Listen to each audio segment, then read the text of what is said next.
Good evening, wherever you are watching in Victoria, across the nation or around the world, and welcome to Darebin on the end of what's really truly been a delightful Friday, not just in Melbourne's northern corner, throughout the city and throughout the state of Victoria in and of itself. We've reached the 1st of May, which means at this time of year, autumnal sunshine turns to gloom, though that is not the case in this great city and this great state of ours. What a night we've got ahead of us here in Darebin as well. Our top two, the first two on the table, both facing opponents who would love to get points and to get one over them. Aku certainly facing off against their Fitzroy foes of many a season gone by. These two inadvertently in the title race for each of the last 3 seasons have been runaway on their own.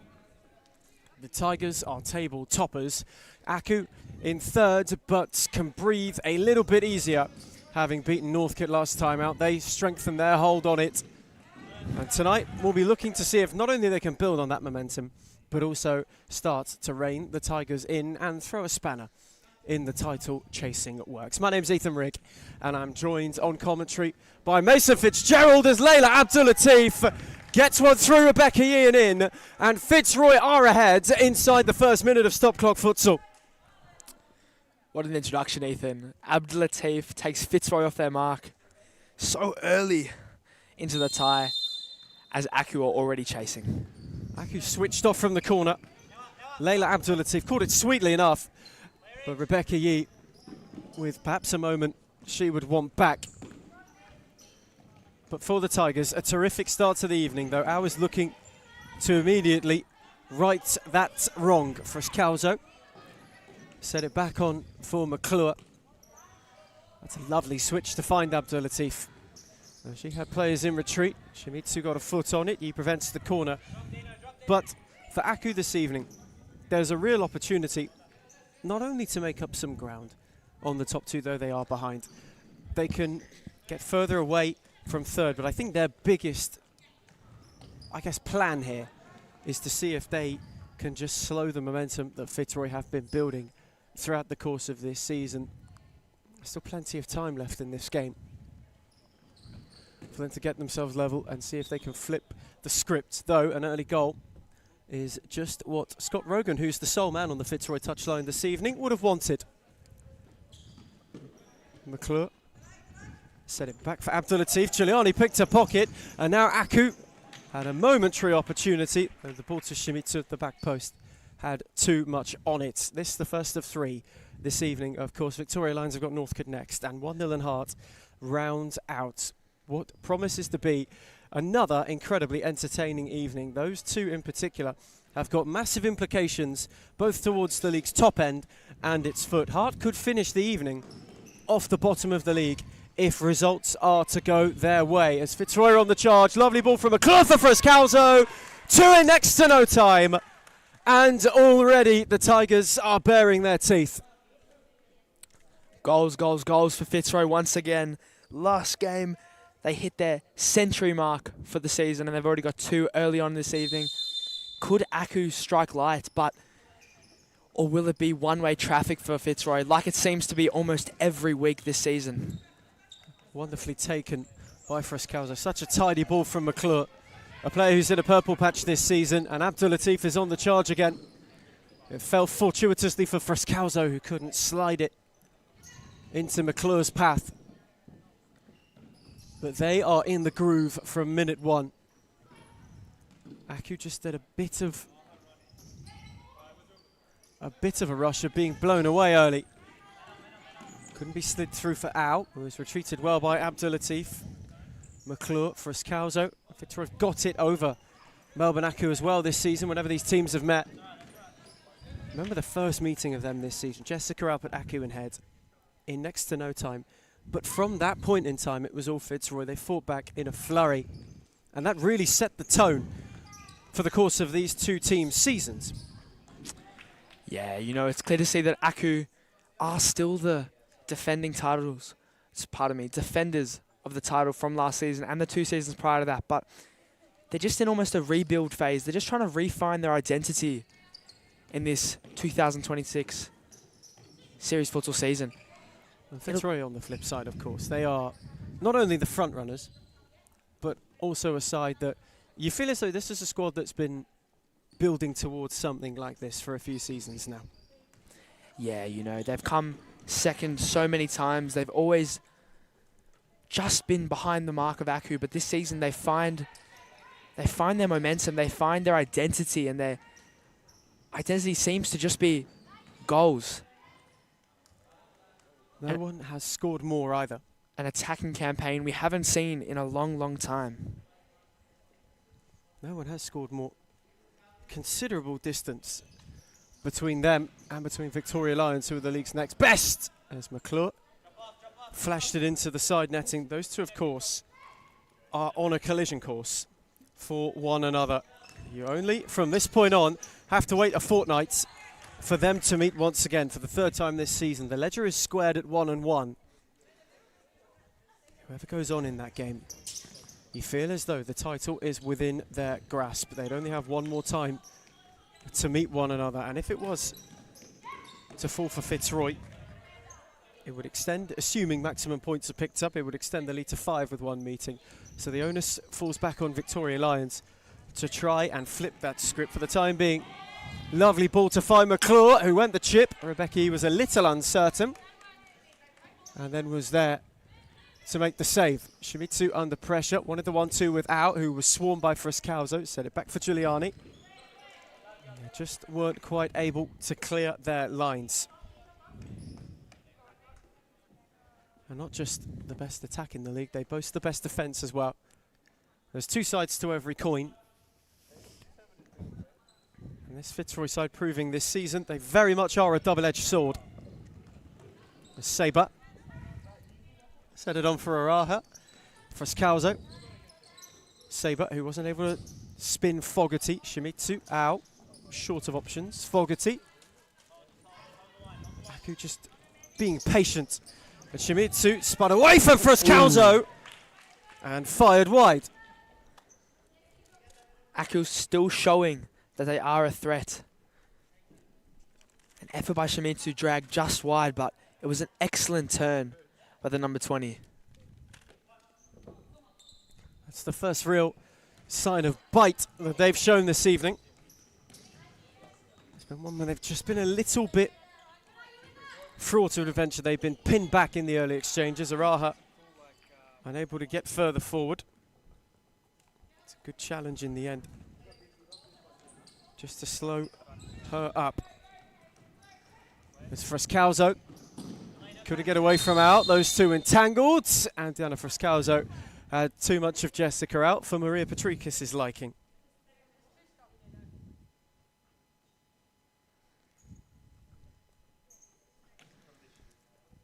First real time this evening that you feel as though Aku have found some sort of rhythm, found some sort of calm. Victoria have made it a habit of hitting teams early and hitting hard this season. No team has scored more inside the first 5 than the team who topped the league. As Fogarty couldn't get it beyond Frascalzo, who was a touch frustrated that she allowed it to trickle out for a side ball. Just touching back on what you mentioned before, Ethan, and you know, the game, Vic Lions versus the Fitzroy Tigers in 2 weeks' time. It will just be interesting to see the mentalities between the two teams going into that tantalising fixture. As a win there would, you can't say guarantee the title for Fitzroy, but would put them in an excellent position with that buffer, with that more than 3-point gap between the two teams. It's a must-win game for Victoria Lions. It'd go a long way at this point in time. So as you said, Mason, not wrapping up a league title, but it would certainly, for the first time this season, put a buffer between the two top teams in this division. As Sabre, Frascalzo on for Abdul Latif. Again, wanted to work a yard, rolled it well for Araha. It's cut out well. Aku had an opportunity on the break. Sabre stuck a foot in. Frascalzo's challenge was a good one. They weren't able to get further forward. Fogarty clipped it for out. Abdul Latif marshalled her well enough in the end. And Elizabeth there, who's not had too much to do so far this evening. Her fling finds Fogarty. Frascalzo then went the dink into Araha's path. And the ball trickles out of play.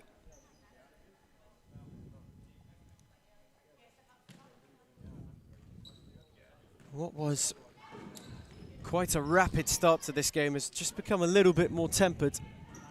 As Yari lost out to Abdul Latif. Sabre couldn't steer it beyond out. Battled with Layla Abdul Latif and wasn't able to win on that occasion. There's Air. Invited into her own half. They all stood off her. Rolled it on for Araha, who shifted away from Fogarty.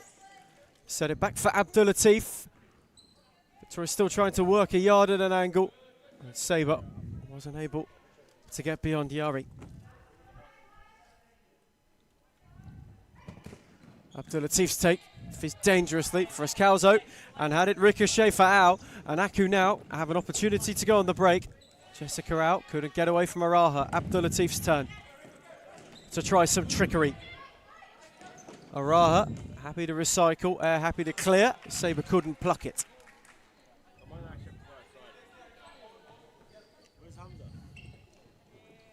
Fogarty on for Jessica out, who was pressed by Abdul Latif.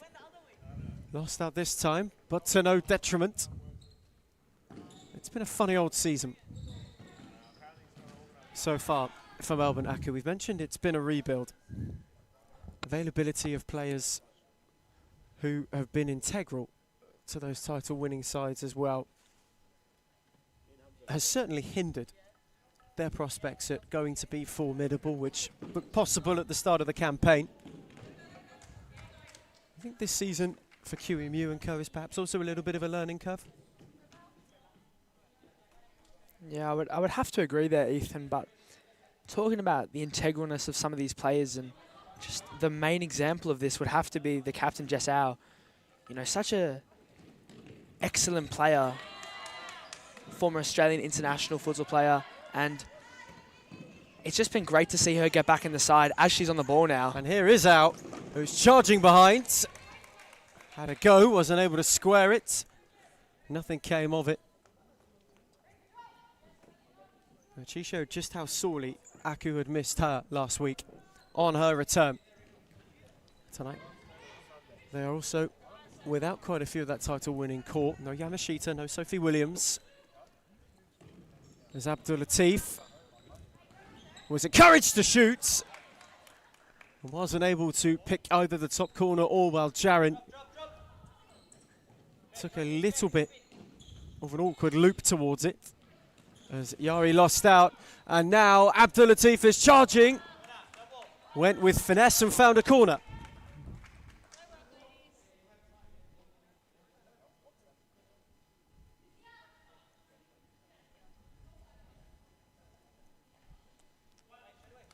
Well, Jaren's corner.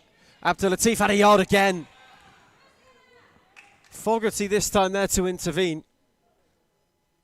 Fitzroy are finding Layla Abdul Latif off the set piece with ease. Aku were happier to stand off. This time it's McClure's turn. Abdul Latif once more. Couldn't get beyond Alahyari. Neve McClure was happy to clear. Real different feel to this fixture as there has been in recent times. Of course, they'd met earlier on in the campaign. We mentioned that night in particular when Fitzroy's dominance really looked like the first sort of cracks in the crown. That 8-1 defeat for Aku. And then they also had an 11-1 in there too. So 19-2 on aggregate across the season thus far in favour of the Tigers. That first one, it really was quite a stark contrast and quite a stark result from what we were used to in these fixtures. All of the last 3 seasons, they've been tightly, cagey, contestedly games. First time we've seen a team really rip it away from the other, and that trend's continued. McClure went early. Rebecca Yee parried, but to no peril. Sabre was there to press. Alahyari was surrounded by 2. Sabre went and won it back. Rolled it off for McClure, who threaded it for Wal Jarin. She spun out, set it back for Abdul Latif, who's happy to return to air.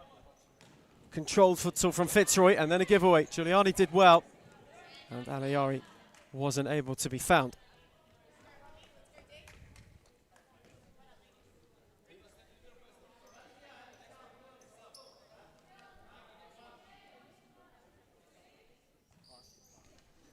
Frascalzo getting clipped off Alahyari. We mentioned Aku. We've talked about Fitzroy's upcoming fixtures. For them, it's a really important run in terms of securing that momentum they've picked up in the top 3 race. They've got Victoria Lions next week, so this is that really tricky fortnight for them. But they follow it up with Hearts, with 1-0, and then with Northcote. So they have some games beyond that to restore that buffer, maybe at a more important time later on in the season as well. Neither of those teams will be easy to turn over as they themselves are chasing. But here is Aru went early. An awkward one for Air, who saw it late and readjusted to save.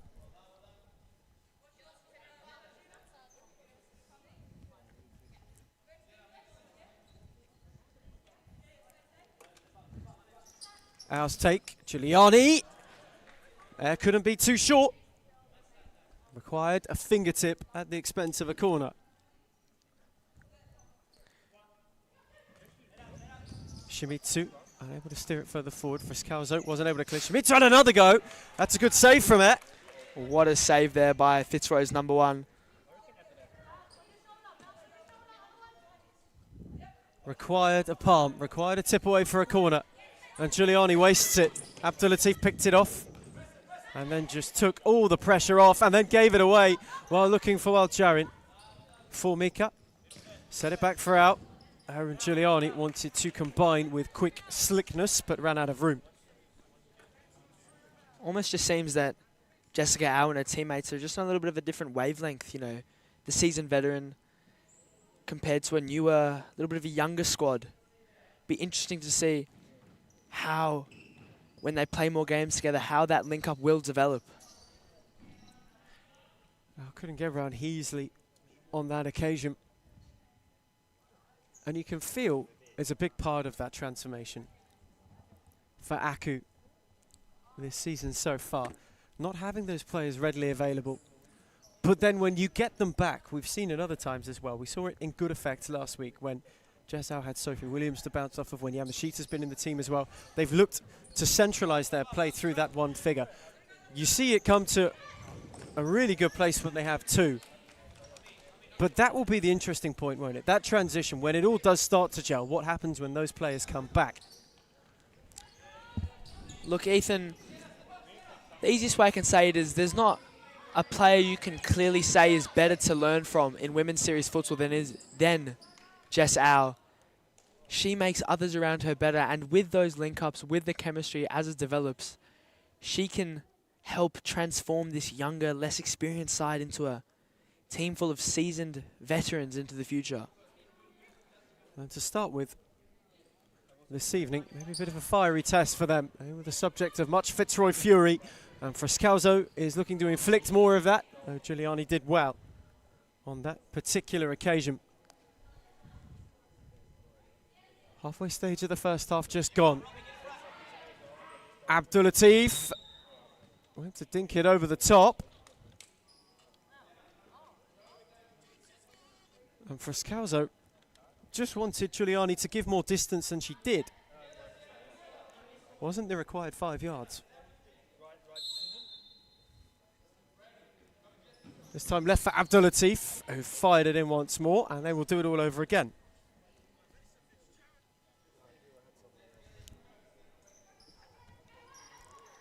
Abdulatif, Friscalzo steered it over.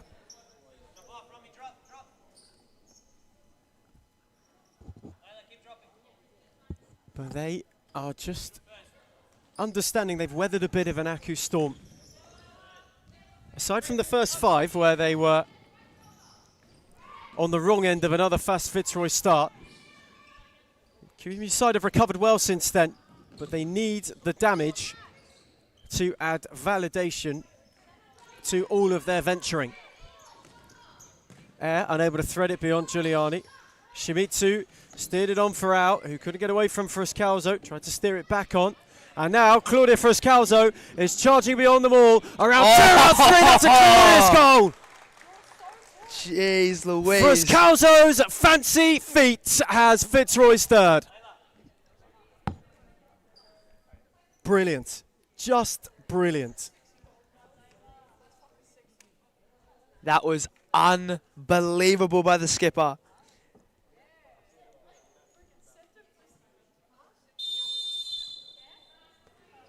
Remarkable. The league's top scorer, showing where she's had quite a few poaching efforts this season. Just a devastating display. And she rolled it on for Araha. Friscalzo was lurking again. And Rebecca Yee this time was able to gather. Wasn't able to fling further than Diana Friscalzo. Set it off for Claudia, and it was just a little bit too heavy for Heasley.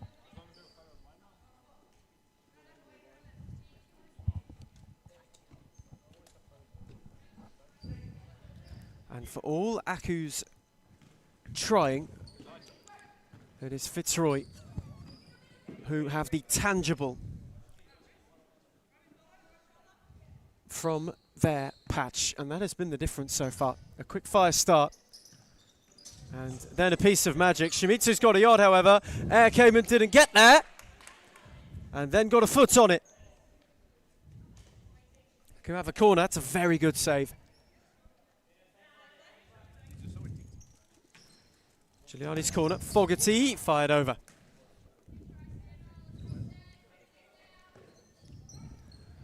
Just unable to find that finishing touch. They've had a couple of good opportunities. Shimizu's the most recent in that catalogue. Jessica Rouse had a couple of glimmers. Fogarty wanted to thread it for Giuliani and wasn't able to. Friscalzo gave it away to Shimizu, then went and won it back.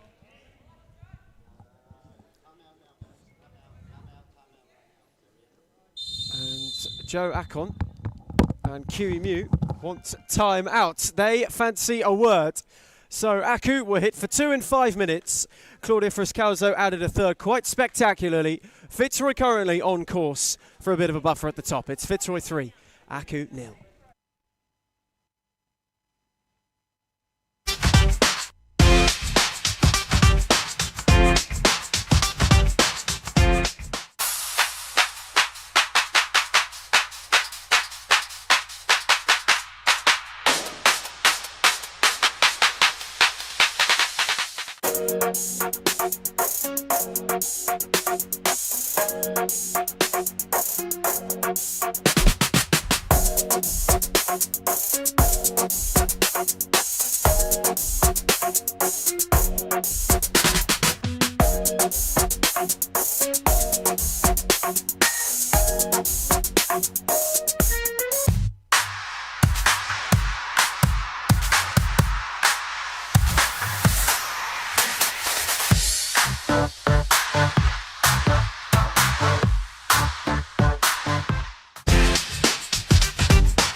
Returning from timeout, first time in the evening, Joe Akon and Kiwi Mew fancied a word, and it is because for all of the opportunities Aku've created, there have been a couple of good looks. They, again, could not capitalise, and Fitzroy made them pay the full price. And Friscalzo was the one doing it. She tried to steer it down the line for Heasley, but wasn't able to. On the flip side of missed chances, not just tonight, but this season, there's been a real ruthlessness around this Fitzroy side, particularly seen in this fixture, where in seasons gone by would have been opportunities that wouldn't go their way. This evening, really, Mason, they've had 3 looks for 3 goals. Yeah, you know, it's clear to see that Scott Rogan and Jimmy Sufis' side really, I would say, have a chemistry like no other, to as they can withstand the attacking pressure from teams like Melbourne Aku, and then chances like this on the counter-attack. Friscalzo to Friscalzo for whiplash for Aku on the break. Fitzroy slammed the foot on the throttle. Both Friscalzos motoring forward, and they are flying away from Aku. Fitzroy show their ruthlessness again.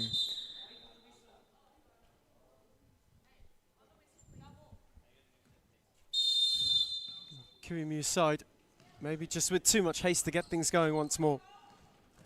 And what was only 2 minutes ago a manageable half is just at risk of getting out of hand. As Heasley got around 1, not around 2. And that's something they have to prevent. This final little flurry towards the break is where Fitzroy have been so devastating this season. Side switch off in the final 6 and a bit minutes. Goes out, lost out to Araha. Alahiari tried to go further forwards. Araha and Al then became entangled. Jessau was given a shove, and Aku've got a free kick.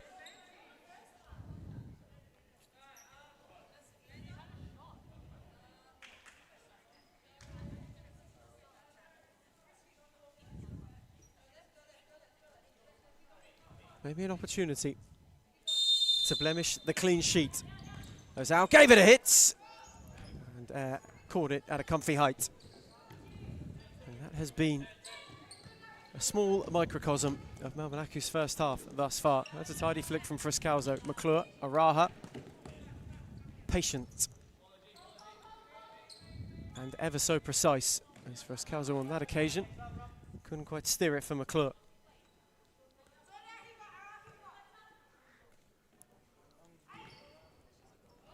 There's Jessica out.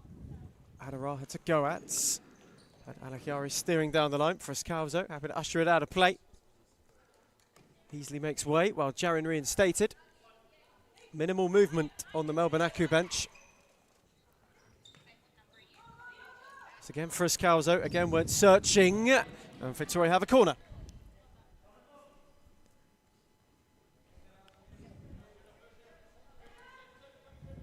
Jarin's take, Araha arriving, left it for Scalzo, who fired over. That's a smart dummy though, from Amanda Araha. Just to create the space for Scalzo. Maybe got a shout late.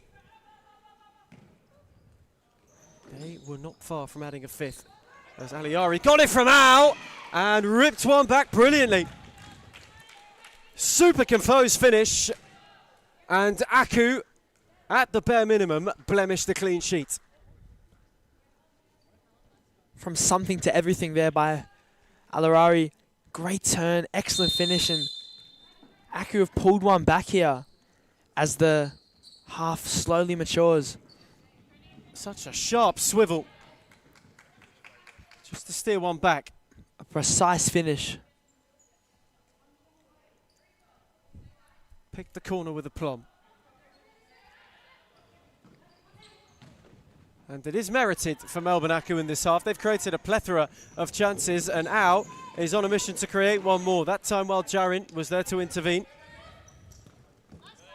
Wanted to steer it down the line for Araha. Wasn't quite able to.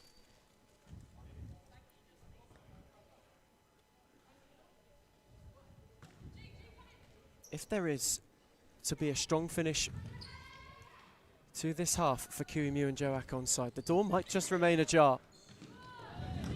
As Giuliani couldn't get it under. That being said, they need to be clean.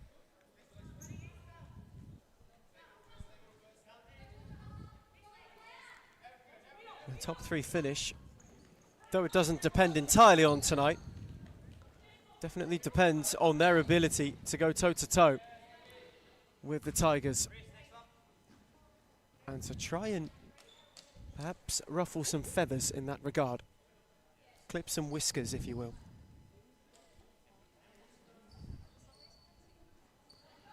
Raha for Scalzo. The angle was tight and too tight. Though it will yield a corner. Perhaps another one of Fitzroy's endless set-piece strategies. McClure couldn't quite get a shot away. Alakiari was there to close down. Sabre will come on full for Scalzo.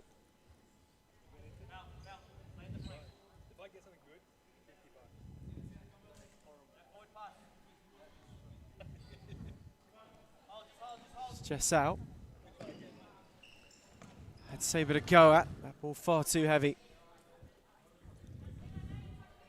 It is still gelling for this side. You get the sense maybe season 2 of the calendar year for the women's is when we could see Aku not necessarily back in the picture, but back towards some of their best. This a trying and turbulent time, however. Sabre couldn't steer it for Araha. Alahiari quickly across the block.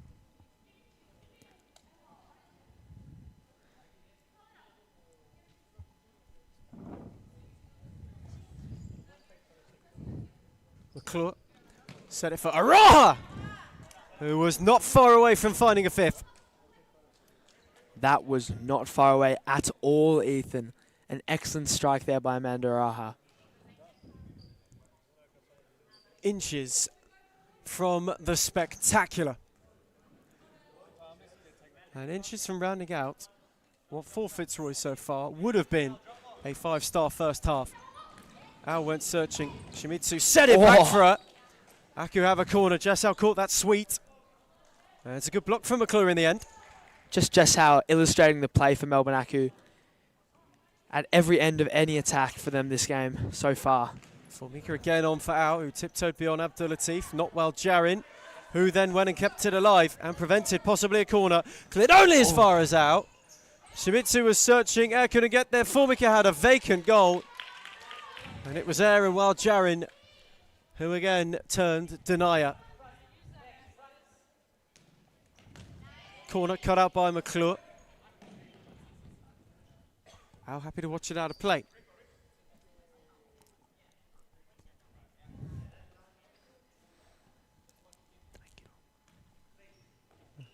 Ow.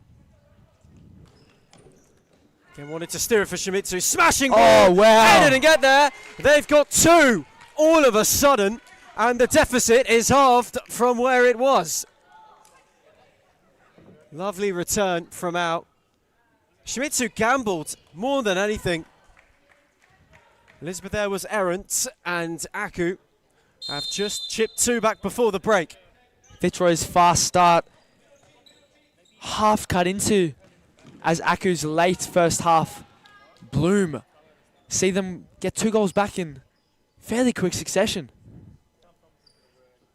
Two in not a lot of time. If they could keep it like this or even get another, second half could look incredibly interesting. Well, the story was of 5 clear. Now it might be about the comeback. Shimizu steered it for out. It was out of play before she went to try and find Formika. Now all of a sudden, there is renewed Aku exuberance.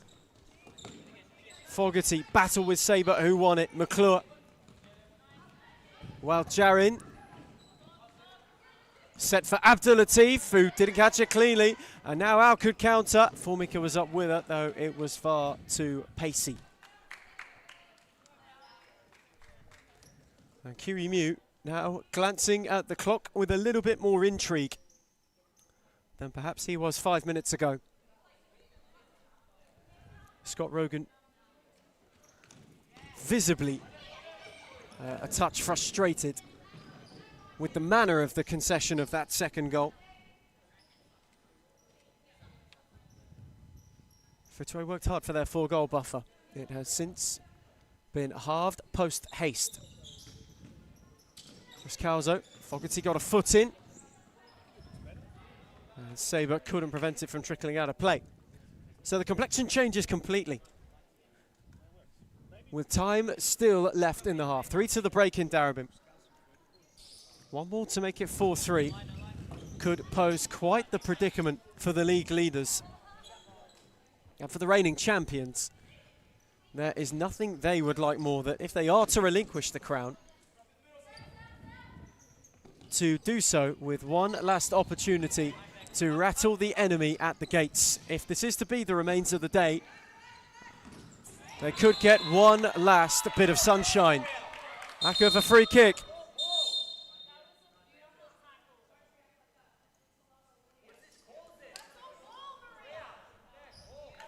And the Fitzroy bench are not best pleased. Scott Rogan, Claudia Friscalzo leading the protest. McClure that time cleared.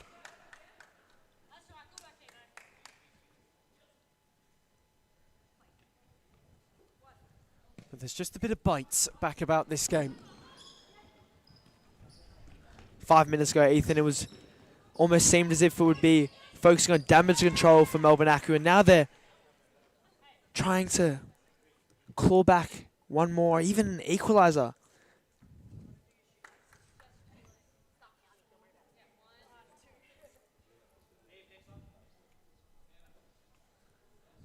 Jess out just needing to relace. I may try and lace this dangerously. I couldn't quite find Shimizu. But you're absolutely right, Mason. 5 minutes ago, this looked like a Fitzroy formality. And they've had a habit of going over the top in weeks gone by. But Aku have just shown a little bit of that regal resilience. And now, we have got quite a proper fixture on our hands. Shimizu turned into trouble. Sabre then went and won it. Abdulatif left it for air. Fogarty pressed in vain. Friscalzo, one to another. Al with a good reads. Ricochet for Claudia Friscalzo. Waited on Abdulatif. She wanted runners, only had Friscalzo. Rogan was encouraging retainment. Fitzroy maybe not as cleanly as they would like, do just that. Abdul Latif this time couldn't steer for Sabre.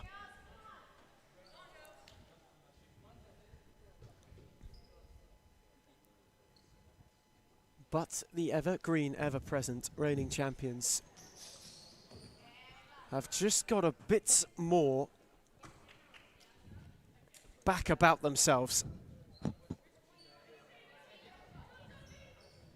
From 4 down, where they just had looked a little bit more menacing in terms of their chance creation. They finally got some reward for that.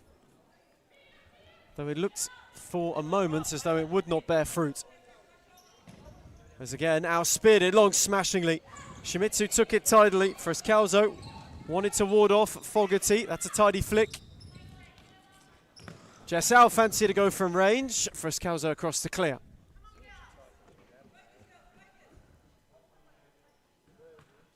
This is a test of Fitzroy focus now.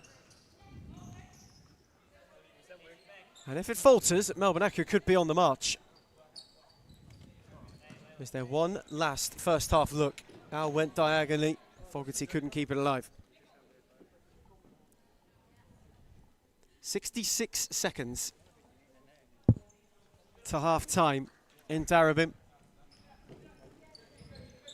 Fitzroy at the moment, from being out of sight, not clinging on just yet, but looking in the rear mirror perhaps. Al with a good read. Giuliani, Fogarty, couldn't get the return. Abdul Latif, Frescalzo, who clipped into trouble. That's a lovely flick from Fogarty. Giuliani waited maybe a little bit too long, and it allowed two in Canary to go and challenge.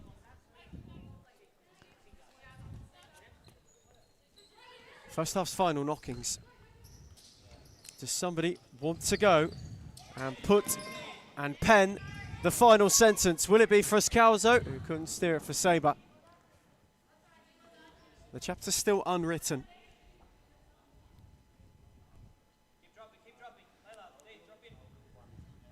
Neither of these two wanting to define it just yet. Again out, went spearing. It's been route one from QEMU's side since they have found perhaps a loose bit in the Fitzroy shield wall. Fogarty, Frescalzo was there to block once again. 10 seconds to half time. Time to hold out, perhaps. An Aku goal here would be a crazy turn of events for this first half, but it seems that chance has just fallen. Speared it. Sabre wanted to see out the clock. Al was clipping at the heels. Frescalzo. So the clock will beat them all. And where Fitzroy fired on all cylinders early, Melbourne Aku made the momentum move later in the half. Half time in Darabin. It's Fitzroy 4, Melbourne Aku 2.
We return from half-time, and where Aku were 4 down with 10 to play in the first half, Fitzroy were on a flurry.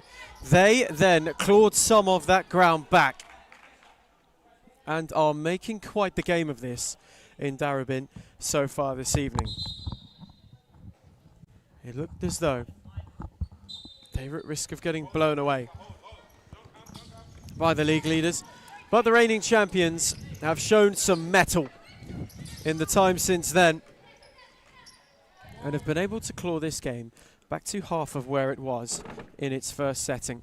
It's quite something that they've been able to do. They are on the long and winding road, perhaps back to parity, and just looking to see if they can take it up to Fitzroy, if they can just go and grab something. Although that, Mason, may be harder, but maybe easier said than done. Yeah, for sure. Getting anything off this Fitzroy team this season is almost impossible unless your name is Victoria Lions. It's just a... So, denied well by Yi.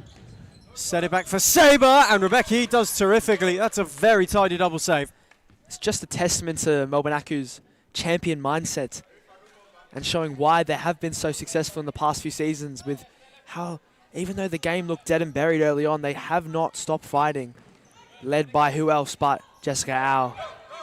And she was one heavily involved in the halftime team talk as well, as Nagy wins it back well. And Alahyari was storming towards the back stick. The ball just had too much on it, but for a moment in time, they were inches from within one. That would have turned this game on its head immediately. Fitzroy look almost like a shell of themselves from earlier on in this match. They're under the pump from Melbourne Aku, and the next goal in this game is absolutely crucial for both sides. Both are going searching. Aku at the moment have the ascendancy. Fogarty set it back for Nagy. Alahyari, who was in battle with Frascalzo and wasn't able to win out. Claudia Frascalzo hustled by Fogarty. Set it back for Air, had too much on it. Frascalzo took a tumble and wins a free kick.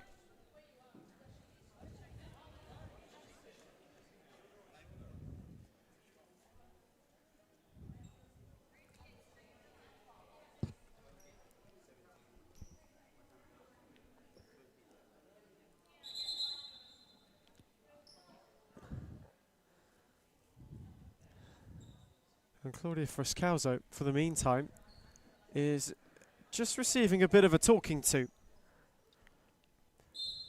from the official on the far side. All seems to be well and good. As Air ventures beyond halfway. Set it on for Frascalzo. Yi was uncertain and then was much more composed to scramble at the second attempt and gather. Giuliani. Fogarty. Couldn't fizz it beyond Frascalzo. And the ricochet will favour the other. Abdulatif now charging around one. Lovely ball for Frascalzo. Rebecca Yi came. Oh. And then Claudia Frascalzo with an errant foot. Caught Rebecca Yi. Rebecca Yi keeping her team in this game. I believe that's her 5th save of the second half already. Unbelievable from the shot stopper. Shimizu reinstated. Jessica out, is ready to come back on too. So Aku just going a brief burst without the two who caused the most damage in the first half. And here is Shimizu. Hustle by Frascalzo. And where Fitzroy flew out of the blocks in the first half. The second has started slower. Fogarty sets it back for Nagy, who wasn't able to steer it down the line.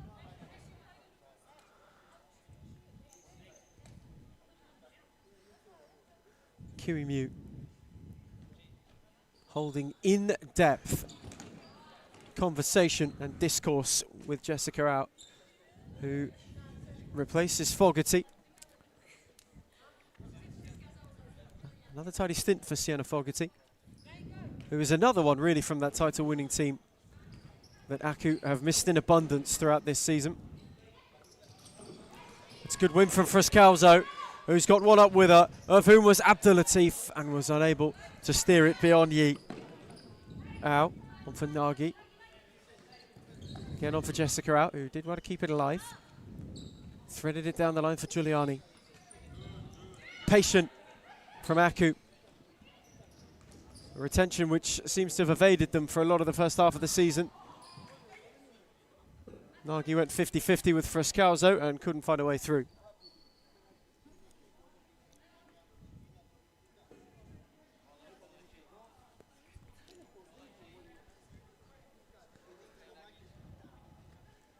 But at the moment, neither side is giving an inch. Neither wants to budge. It's up to someone to go and break this game open. Abdulatif went searching. That's a brilliant ball as well. Araha kept it alive. And then Nagy did well to win and got a free kick. This game just getting a little bit more feisty as the half goes on.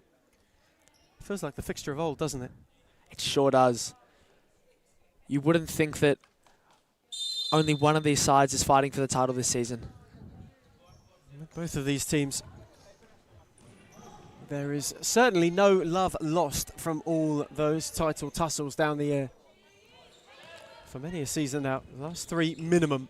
They've gone toe-to-toe with one another. That's a good slide from Frascalzo. Fitzroy have just survived Aku's first surge of the second half. Are the leaders about to answer in kind? Shimizu with a sharp turn. Wasn't able to link up with Ao. But those are the two who've been causing problems for Fitzroy tonight. They've had a lot of joy. Yeah, just Ao leading from the back, and then Shimizu's turns really troubling or whoever is an anchor at the time for Fitzroy. It's just been a really class link up between the two. And it's a partnership which has got Aku still well and truly in the mix in this game. They've ripped the momentum away. Fitzroy, whose teeth have been so sharp this season and have been so piercing, have looked a little bit blunted. In the first half, start the second. Ao went searching again for Shimizu. There's been a bit of a shift as well. They've gone direct a lot more this evening, with Shimizu as target. Ao looking to try and supply almost a Route 1 approach. It's worked out once for them. They're hoping it's something that happens with more frequency. As Frascalzo, breeze beyond Giuliani, Steady for Araha, and Fitzroy found 5, and more importantly, have stemmed a bit of Melbourne Aku momentum to give themselves a big boost. That might be the nail in Melbourne Aku's coffin this night. It has been a great, almost surge from Melbourne Aku, but Fitzroy showed their class. Great back post finish there by Araha, but that might be all she wrote. Quarter of the second half, just about to be ticked over. Fogarty unable to find Shimizu once more. Does that take the wind out the sails? That is the question you have to ponder now for Melbourne Aku, or does it buoy them to go again? McClure, Abdul Latif couldn't keep it in.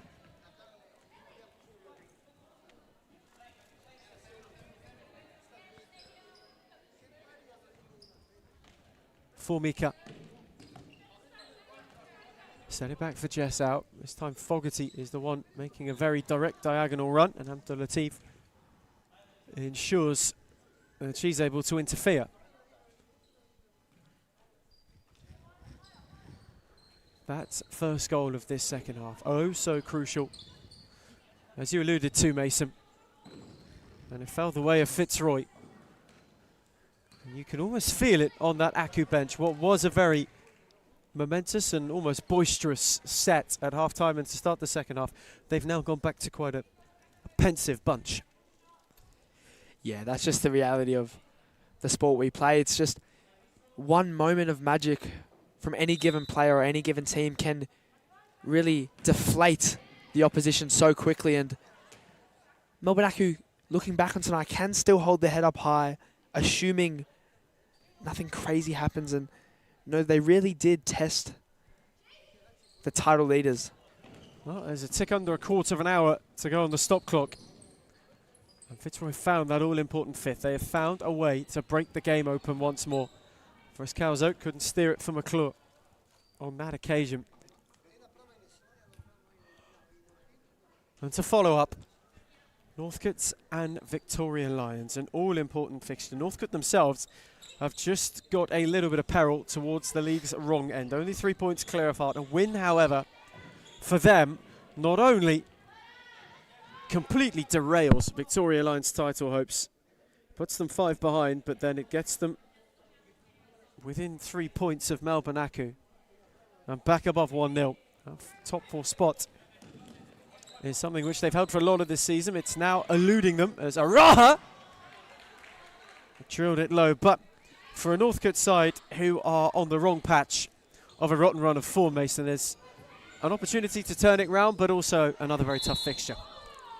Yeah, another almost reality check for Isha Haskell's side. You know, they have in moments showed their class with a last gasp winner against Carlton High and an emphatic win against this Melbourne Aku side, a depleted one at that, but just the reality of the quality that this league has to show, and it'll be interesting to see how they approach this game, whether it be slow and composed or if they're going to try to throw a spanner in the works for a very respectable and title-chasing Victoria Lions side. It's a team that's yielded a few youngsters in recent weeks as well, courtesy of that new youth setup over at Northcote. And Isho Haskell certainly hoping that maybe they could gain some more first-team experience this evening against an incredibly tricky opponent. That is to come. Victoria Lions well and truly in the chase for the title this season. They want to keep up. They want to keep within a game. You get the feeling if this bolsters itself out to a buffer, Series Futsal's Everest becomes more tricky to climb. Shimizu not beyond Frescalzo, who was quickly in. Jessica out. Fancy to go at Heasley. Fogarty just peeled away momentarily. And then the thread only found Araha. Elizabeth there. And then now intervened. Had 2 to go rounds. McClure and Frescalzo in retreat. And a clip only found its way out of room. Took a little touch on the way. Aku have a corner. Again, wasteful from Fogarty and well telegraphed by Araha. Heasley, Frescalzo. who is on the charge. Had 2 up with her. Claudiferous Calzo still going the solo route. Nagi got a foot in. Fogarty, Shimizu, Nagi. This time wins a free kick.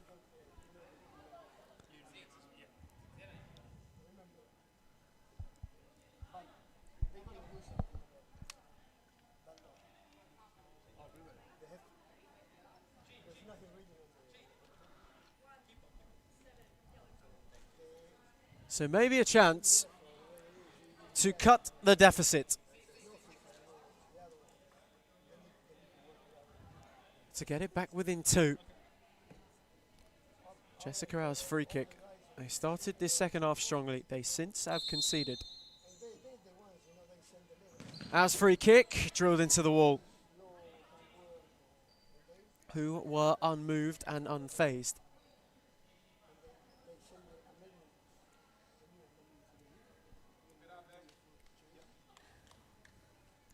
Still they are searching. Reigning champions pushing for an avenue on return. Shimizu unable to keep it alive. Was on the lunge as well. At this point in time. 5 goals and a 5-point buffer. It is not just on offer, it is the reality. Rosaire again allowed to venture on for McClure. Good challenge from out.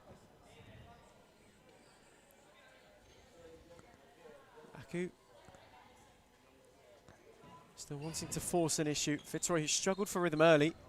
They seem to have found some in the time that's transpired.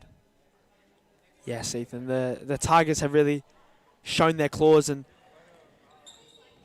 gone back to the momentum that we've seen each game. They started off so strong, but there was probably maybe a 10 to 12 minute patch there where Aku were all over them and they drew 2 back. But it seems to be almost in cruise control now for Fitzroy. McClure's ricochet favoured Shimizu. And out was galloping. Air came a long way.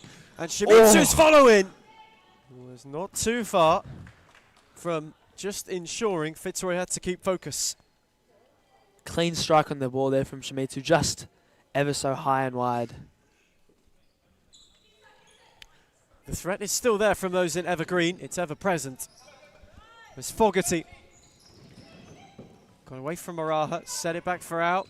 Who fancied a go? And Air happy to palm it away for a corner.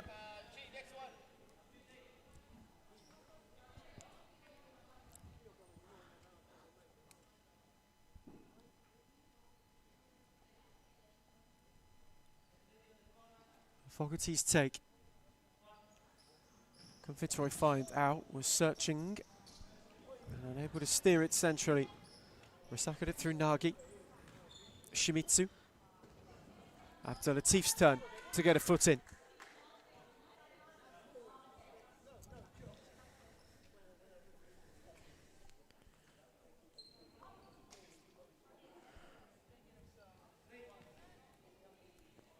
Jessica out, who has tried oh so hard this evening, had 2 to go around, then took a tumble.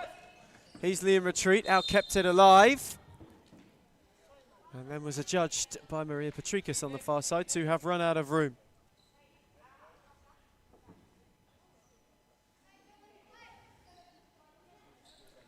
And just if it is to stay this way. If it is to be the one. I mean, Fitzroy have been oh so close so many times in so many seasons. Chasing a first league title.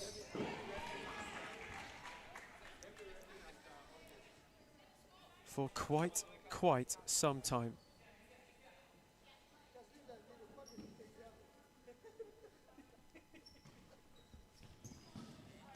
Nagi unable to steer it for Fogarty. It's been a long time in the making. A few of that group still in the mix for Scott Rogan's side.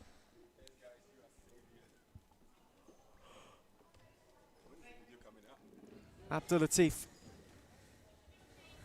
For Elizabeth Air. Who again went searching. Easily made a good run. Or just had too much on it.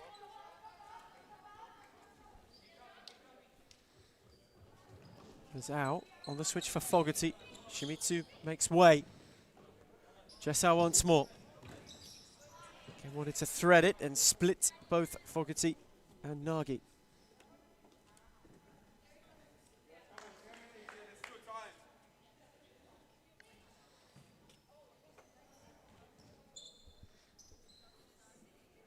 Is there maybe, just maybe, one more twist to the tail of this game? Haven't been able to find a way through with much ease now. Fitzroy just calming it down, taking the sting out of it. Been a long time coming. 3 calendar years they've had to wait. And at the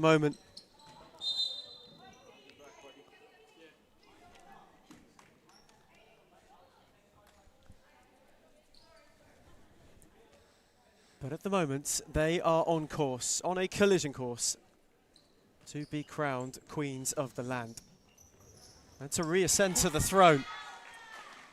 Certainly a proud futsaling house.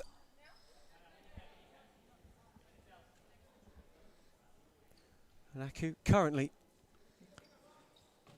for the time being, still sitting on futsal's iron throne. Sent long, cut up by Abdulatif. They get the feeling that this evening, and not just in the early kick-off, the one to follow it, we'll be watching and seeing the two who, maybe not just this season, will go toe for toe. Frascalzo's in behind, and Rebecca Yee denied her well. Alachiari did well not to give up on it, while Jarin with a good press.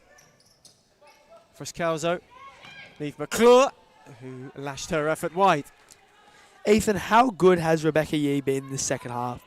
She has faced a plethora of shots from all angles and has only conceded one after some serious Fitzroy attacks. She has been near impenetrable this second half. Has been most active as Rebecca Yee.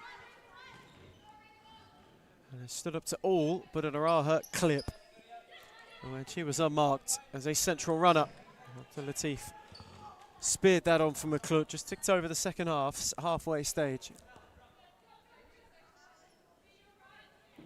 And this, a game which was a tussle, which was a battle. Fitzroy have just forced once again that bit more of a buffer. As Formika and Abdulatif collided, McClure was calm and found Frascalzo, who had, well, Jarin making her move. McClure went to go and find her. Al got a foot in. Niamh McClure couldn't give up on it. And Giuliani saw it out of play.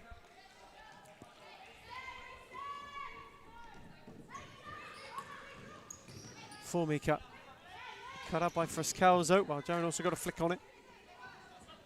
McClure, Leila Abdulatif. And for Niamh McClure, back with Abdulatif, who once more has been at her creative best this evening. Not just this evening, Ethan. Leila Abdulatif has been one of the best providers of the season, without a doubt. She has really blossomed into one of the stars of this star-studded Fitzroy side. Already beyond double digits in terms of assists. And really, really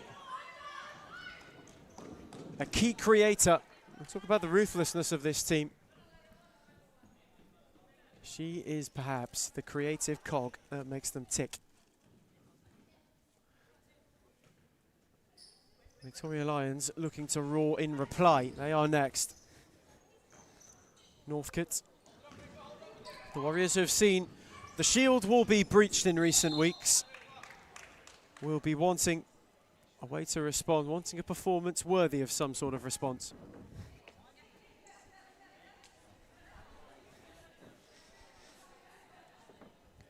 Aku have a free kick in the meantime.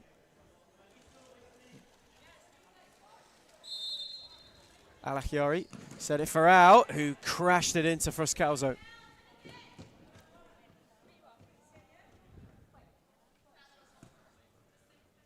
Again, Jess out.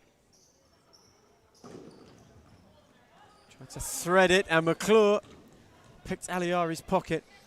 Frascalzo. McClure. Back for Diana Frascalzo, who clipped on for Claudia, and it was cut out by Giuliani. Frascalzo's slide and glide was a good one. Diana had an unfortunate ricochet. As Al clipped it. Alahiari did well to recycle. Rebecca Yee, Alahiari, Giuliani, Formica. Again for Giuliani. Frescalzo was in retreat. That's well worked to find out who had options spearing. Frescalzo wore it flush and it benefited well Jarin, who then lost out 2 out. Just how wanting runners, wanting movement, tiptoed beyond well Jarin. Giuliani. Formica. It's tidy from Aku. Just to evade the press and then to keep things cool. Alahiari's touch though took her out of play while trying around McClure.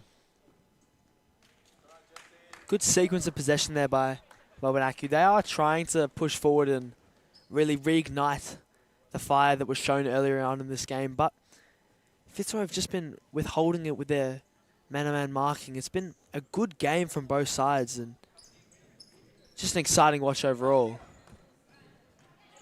Gave it away though, and Formica momentarily had an opportunity.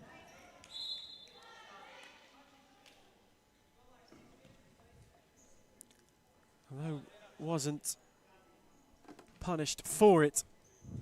Another one who's had a tidy season between the sticks, Elizabeth there. As Frescalzo steered it, Fogarty in the way. First time we've seen Mason Jones on the Fitzroy bench for quite some time. She suffered that rather awful injury against Victoria Lions. It's good to have her back in the mix too. Yeah, great to see her back. Terrible when players go down in big games like that, but just a testament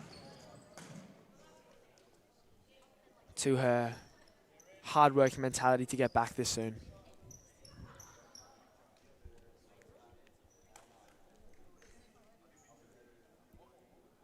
And for Scott Rogan, and of course Jimmy Sufus, who no doubt will be paying attention this evening. It's just another piece of the puzzle that comes back into play should they need it. As Formica and Fogarty had a bit of a mix-up, and it allowed well Jarin, who was restless and relentless.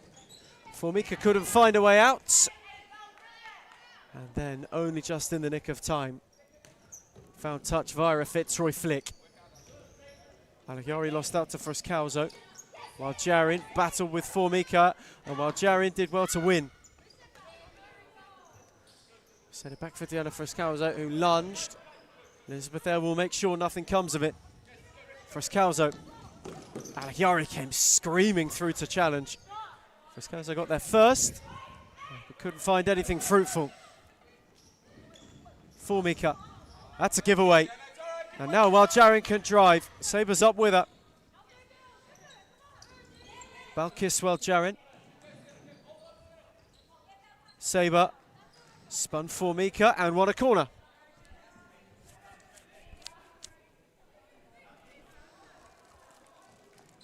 Saber's take. Frescalzo wanted a yard. Formica intervenes. Claudia Frescalzo just about kept it alive. Allowed Elizabeth there to venture. Frescalzo. One to another. Diana got round Giuliani. And now Yi had to gather, but can go. Shimizu. Touch was a letdown.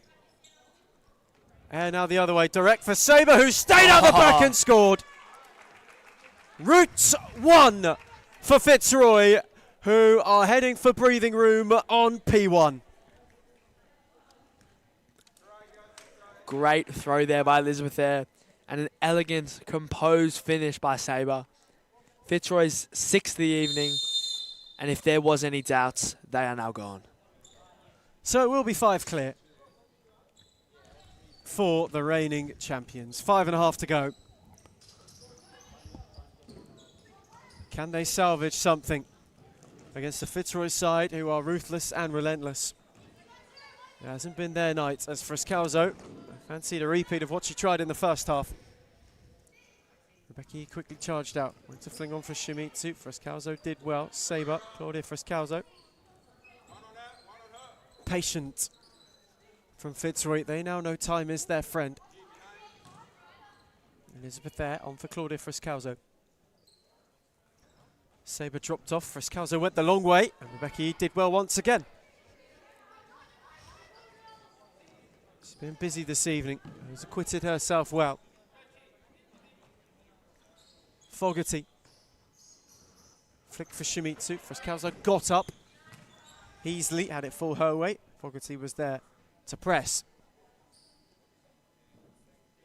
Another momentous win on the cards for Fitzroy. Has been some time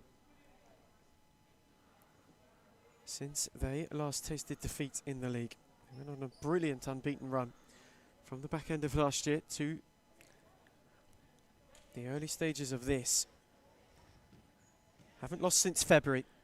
And beyond that, haven't dropped a point since the end of summer, which is quite something. And usually where autumn wilts, it has blossomed for this side. It's Giuliani. Shimizu wanted the return. McClure did well to hold and wait. Now Nagy. Tried to shift the yard on Saber. Set it for Shimizu. McClure charged in and got to challenge him. Just touching back on Fitzroy's consistency this season, their only loss of the campaign is a 7-8 loss to Victoria Lions. It took a flawless performance from second place Vic Lions to get the 3 points against Fitzroy, and what a game that was looking back on it. It would be unbelievable if we can get a game even similar to that standard the next time those two teams face. Schmitzu's corner. Oh. Nagy was round the back and just couldn't catch it cleanly. Mavanaku have shown some bite in this second half. Similar to the first, there is no finishing touch. Saber again stayed out on her own, set it on for Heasley. Good challenge from Giuliani. Ricochet clearance for Shimizu. Giuliani. Shimizu, Nagy. Wanted to thread it for Giuliani or Shimizu. Both were bustling. Fell for Fogarty. Giuliani's touch loose for Scalzo. McClure couldn't split them.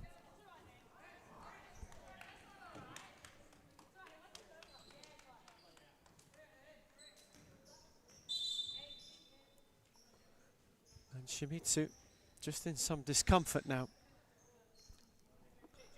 This is possibly the last thing that QMU and Aku need.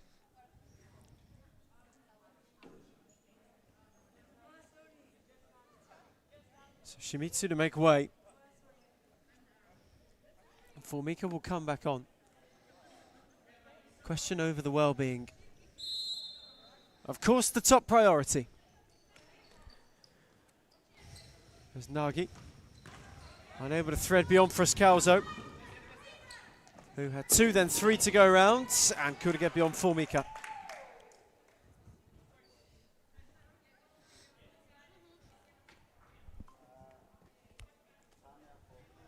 And Fitzroy want timeout. And Fitzroy will get timeout. 3 points for them, all but wrapped up. As we go to a timeout break, it's Fitzroy 6, Aku 2.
Returning from time out. Fitzroy have been fantastic this evening. Have shown far too much firepower, far too much really ferocity for Melbourne Aku, who had a glimmer. Half-time they were in the game, but a second half starved of a comeback has seen Fitzroy feast, certainly now. 5 clear at the top of the tree beckons. Victoria Lions up next. They will face Northcote. That's a good read from Formika, who can now charge. Had options up with her. Friscalzo read him, and now is on a counter of her own. Claudia Friscalzo went around 2 and then ran out of room.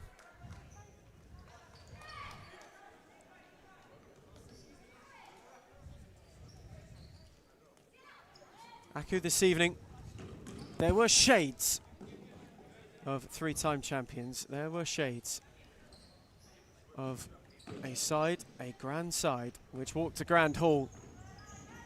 Rizal wanted to get in behind. He's got a foot in. Alakiara had it cut out. And now Abdulatif is on the charge. Fancied a go, then took a tumble. Alakiari cut it out well. Nagy on the counter, stopped by Heasley, on for Friscalzo. Scrappy. And Formika came away from the wreckage with it. Friscalzo got a foot in, not once, not twice, but thrice to win it. And then rolled it on for Abdulatif, who steered wide. 7 was beckoning.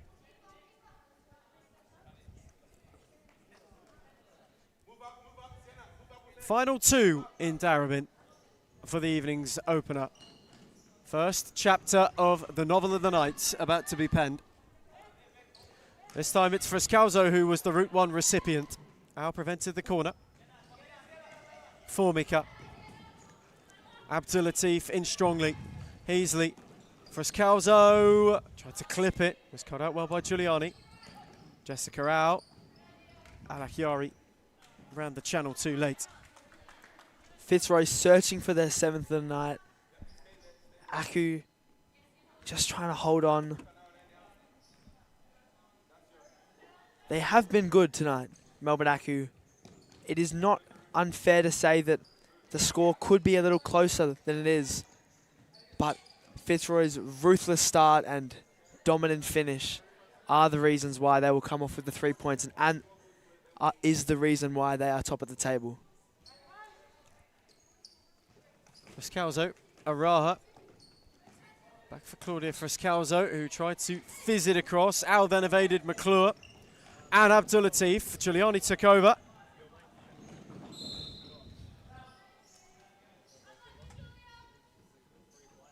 She wasn't able to go further forward. Time ticking away in Darebin. Approaching the final minute. 68 seconds to the close. Friscalzo clipped it into Formika. It was handball.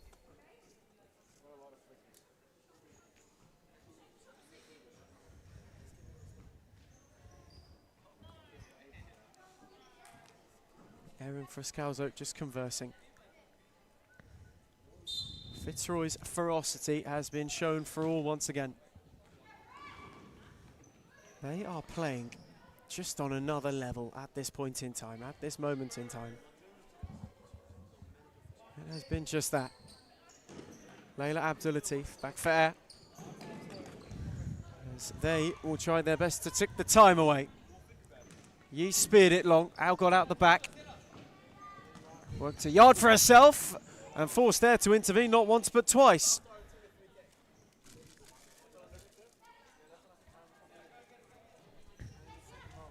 Formika. Al was out of room.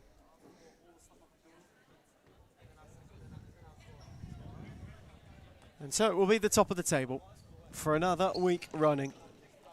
There is no subversion to the summit. No avalanche to knock them off their perch.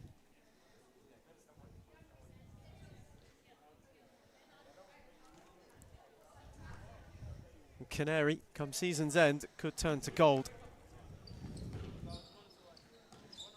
Minted, freshly pressed. Abdulatif. Air. Couldn't steer it for McClure. Though with the time ticking, it will matter not. Fitzroy 5 clear at the top. Aku, they gave them a bit of a fright at the end of the first half. At the start of the second, though 2 second half goals were enough to ensure that the barrier maintained, and it grew. For the league leaders, they've off the reigning champions again. Full time in Darabin, Fitzroy 6, Melbourne Aku 2.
Well, the evening's second instalment is going to prove to be quite the interesting one. We've got a good old-fashioned 5v5 here in Darabin this evening. Neither bench available for Victoria Lions, who are going for the title, or for a Northcote side who are looking to stave off the foot of the division. There's quite a lot on the line this evening.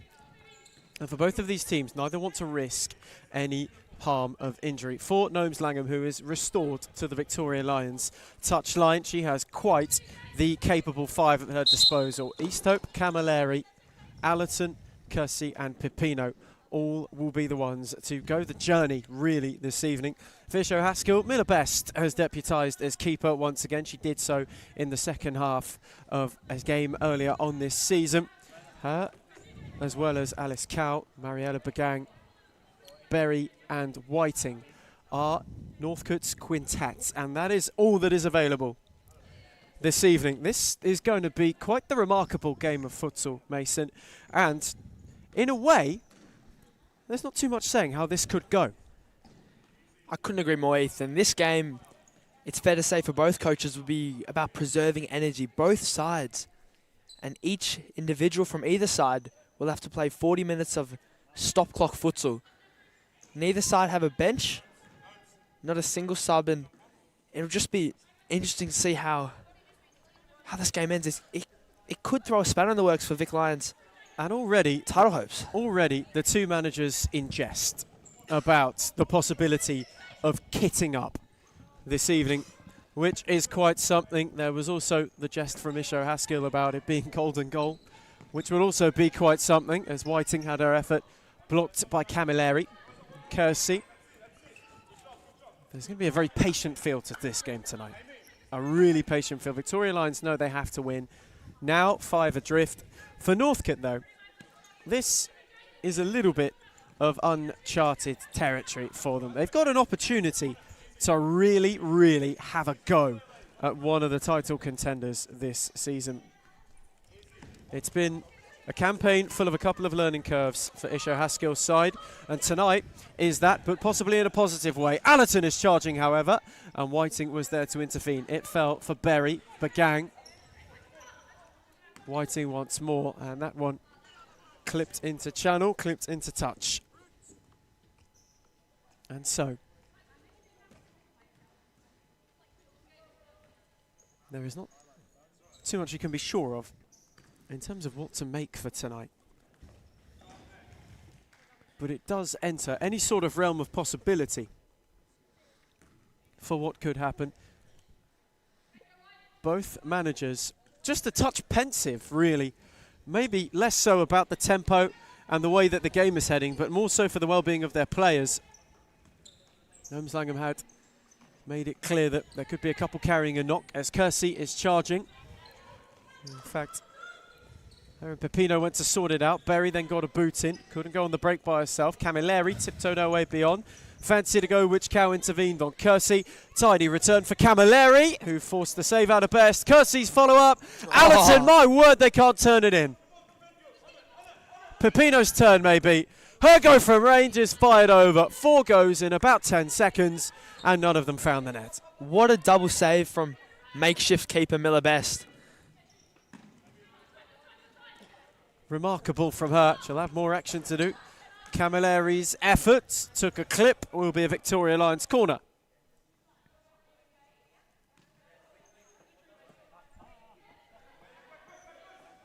Allerton's take. Quite a start to this game. Camilleri, brilliant finish. Stood in with composure, with ease, and with a touch of class from the Australian international. A beauty to pick out the bottom corner. And Victoria Lions, who know they must win tonight, have got themselves off to the perfect start. The deadlock is broken early on in this classic 5v5 fixture.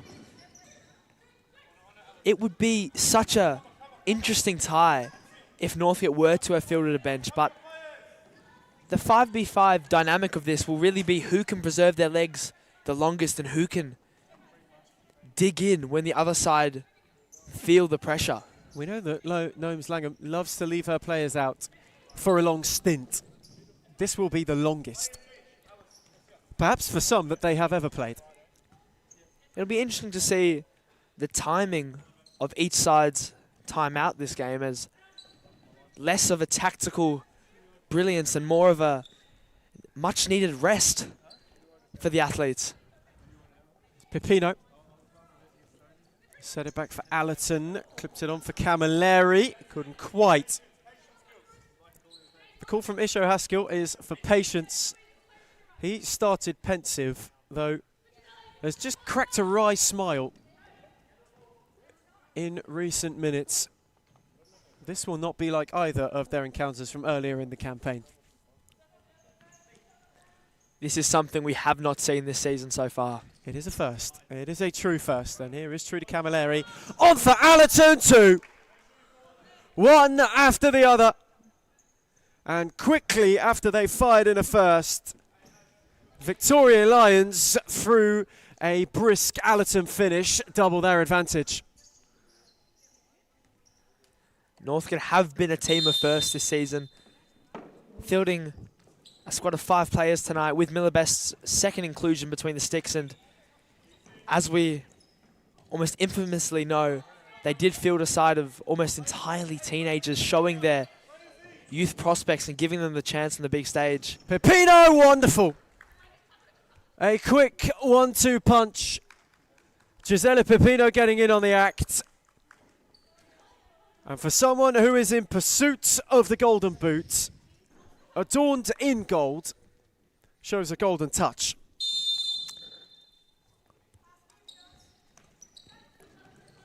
Victoria Lions, who maybe had a little bit of a look at this evening and thought it could be a banana peel, it could be a spanner in the works, have just shifted gears so smoothly. Have gone through the gears in a way that Northcote haven't been able to counter, and now Kersey is charging, and Pepino's up with her. Oh my word, it's flicked just wide. That was nearly an absolute wonder goal by Gisela Pepino. And Berry then nearly got a flick at the other end. Easthope with a clean gather. Pepino.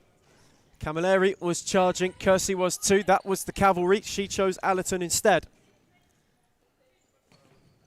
The shout is keep it. That won't be the first time you hear it this evening. As Gisela Pepino, this time, fires wide.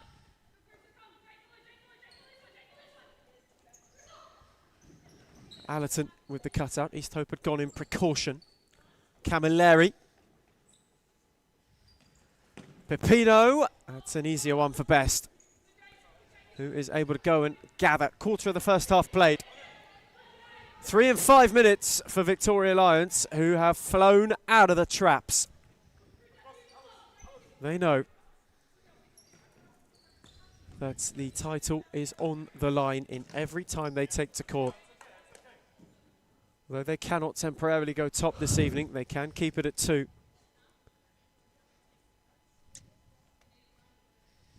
And Isho Haskell on the opposing touchline is looking far less gleeful than Gnomes Langham is at the moment. Pepino, Allerton can work to yard and just drag the effort. But they are oh so potent going forward. And this has been a showcase of it so far. Northcote are yet to really hit a reply of their own. That being said, not an awful amount of stoppage in this first half. You get the feeling that's somewhat deliberate from the players taking to court. Yeah, you'd almost feel as if the preservation of the energy of the players is the real goal for both sides here. That rather than a necessarily as Kersey is there to turn in off a best spillage. Quick from the corner. Rounds of applause all round. Kersey gets her name.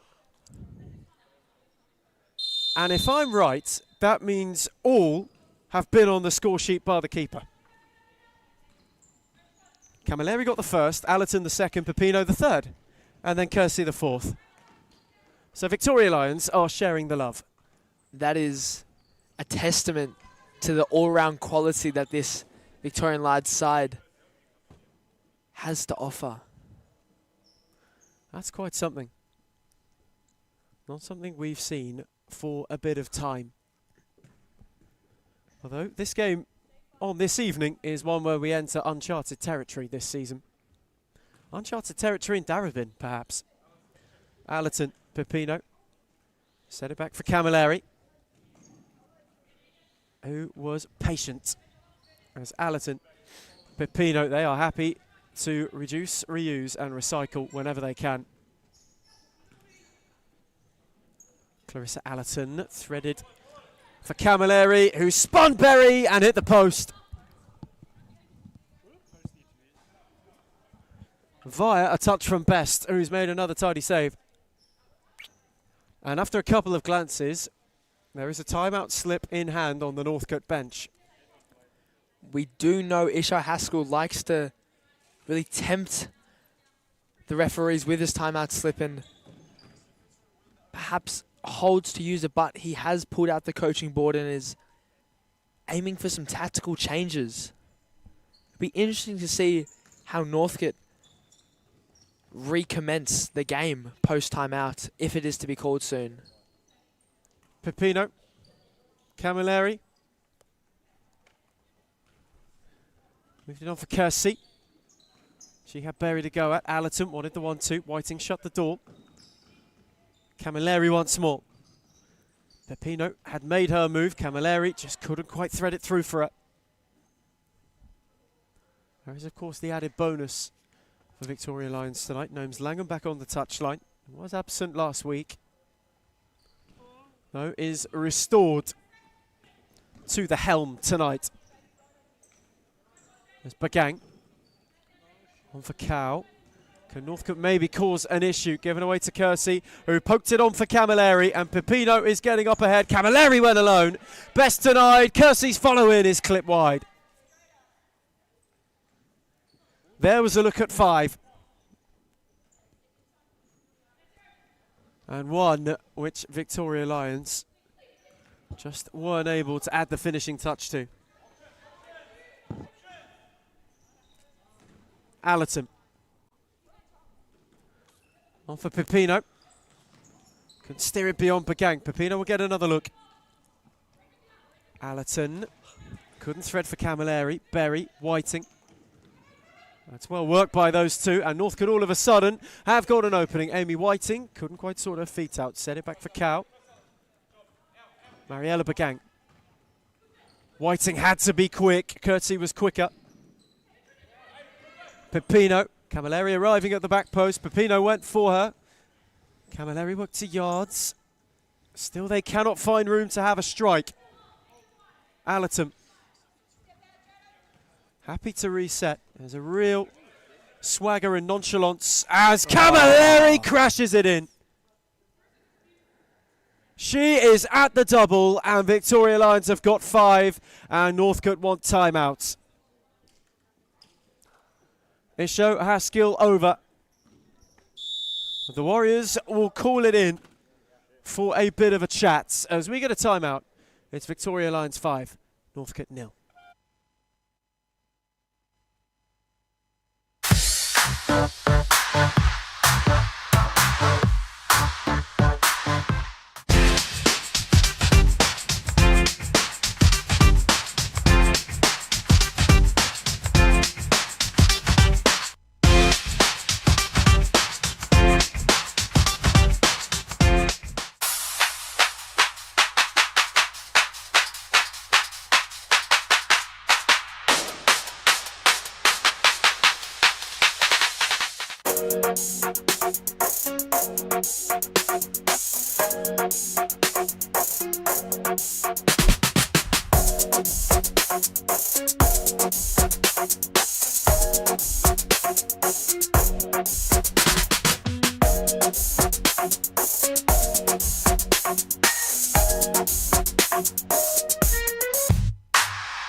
We return from timeout, the first time this evening. And, well, Isho Haskell just got a bit of a talking to from Maria Patricus. Northcote were a little slow out of the huddle. And so the official just came over and put the word in. A firm and straightforward warning by referee Maria. And a free kick for Victoria Lions, who had hit 5 prior to timeout. And it looks like East Hope might be the one to have a go at this. Could Stara East Hope finish the clean sweep of goal scorers? East Hope, it's off the line! It is off the line. Can you believe it? A brilliant block as Pepino placed their effort inches wide. East Hope was agonisingly close to a first top flight goal. That was quite a scrumptious free kick by the goalkeeper. Just off the line, but the placement and power was excellent. Well, certainly, if she had got on the scoreboard, it would have been an evening for Victoria Lions where everybody eats. Everybody would have been involved in one way or another. The keeper was cooking, and it took a brilliant denial to clear off the line. And that would have really restored the feeling. Northcote are going 5th. I mean, Best was waiting possibly for a moment like this to be introduced. As Pepino was there to cut out Berry's ball for Bagang.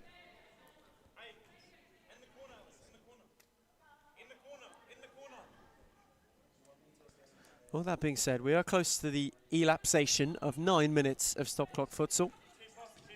There's Best, Bagang. On for Berry, Isho Haskell vocal, saying patience is key. Berry, Bagang, can Northcote cause an opening? Can they find themselves just a way to get on the board? Bagang, that's a nice ball. Whiting, Berry plays it over. But that does get a round of applause from the gaffer.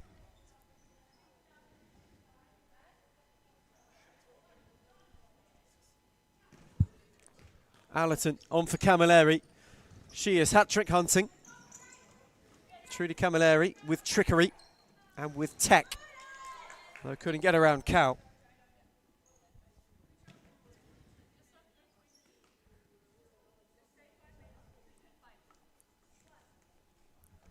Allerton was waiting for Whiting to make her move, was cut out by Cow. The clearance only as far as Pepino, who had two in pink to pick off. Easthope went searching. Allerton had just made her move too early. Had she not, it would have been postage stamp, same day delivery from the Australian international. Quite the bizarre way that this evening is transpiring, really, in Darebin. The first game was a little bit more of a foregone conclusion. Forfeits were given a fright. And this second one is 5-on-5. And Allerton got it from Pepino through 2 sets of legs. She makes it 6. Crisp from Clarissa Allerton. Shifted one way, then the other, and buried it. Such a tidy finish. And at the halfway stage of the first half, North could have been hit for 6.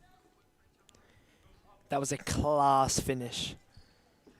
And an incredible team play there by Vic Lions. And Northcote are really trying to create something from fifth man. And I'm just not quite sure with Vic Lions setups how they know, if they know, how to really withhold the press besides one-on-one defending. Made a best try to work a yards, got a second go. Whiting wanted handball, the net is vacant, and Camilleri couldn't get there ahead of Berry.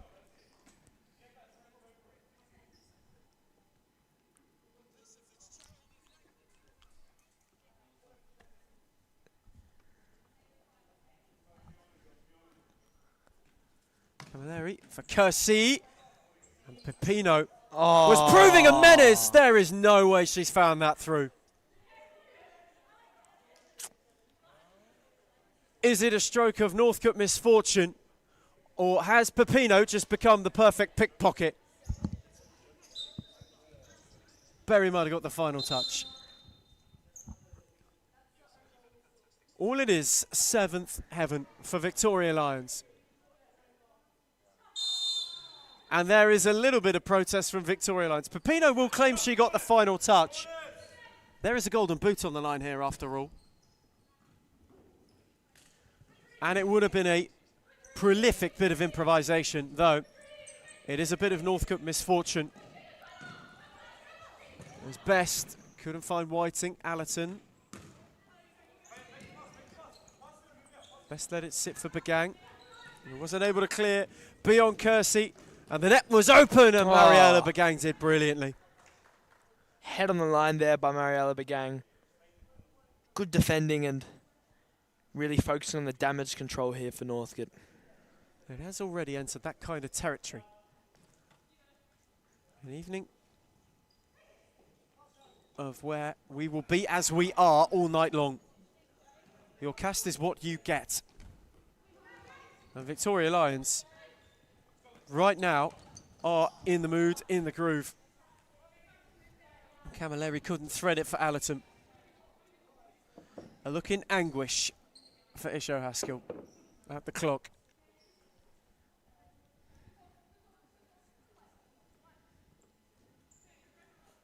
This would be a night of great frustration for him too.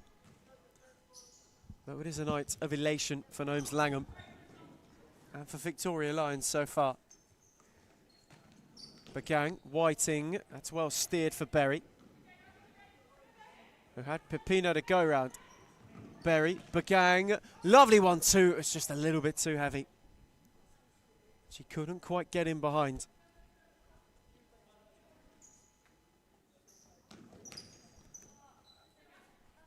Neither side has really expended themselves much this evening. We thought it would be the case. Northcote happy to go 5th whenever they have possession to take just some of the heavy defensive yards they've done out of the legs when possible. Berry, Bagang, Wanted to spear it for Whiting.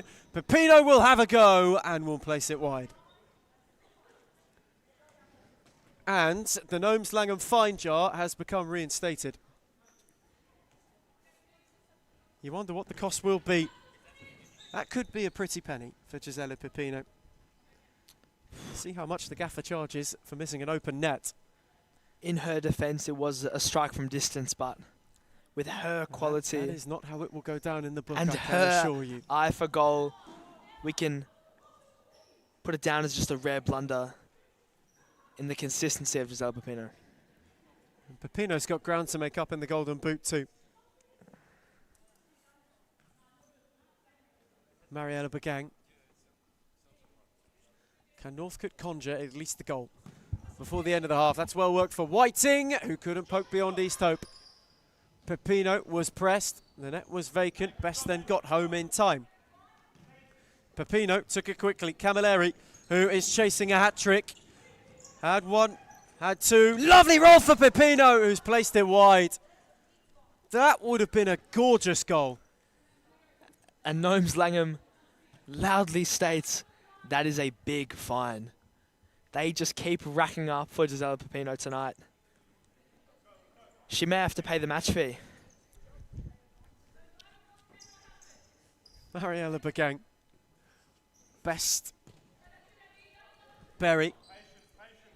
This is a real learning experience for Northcote. On a season that in and of itself in ways has been uncharted territory, even this is unclear of murky waters. Camilleri decides to go alone this time and places it just wide. Inches from a hat-trick. She is getting closer and closer and closer to three of the very best.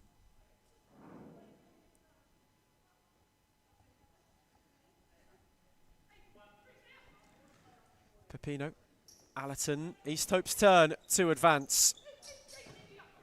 Does she fancy getting on the score sheet? Wanted Kersey to hold the width instead of tuck in. And again it breaks down.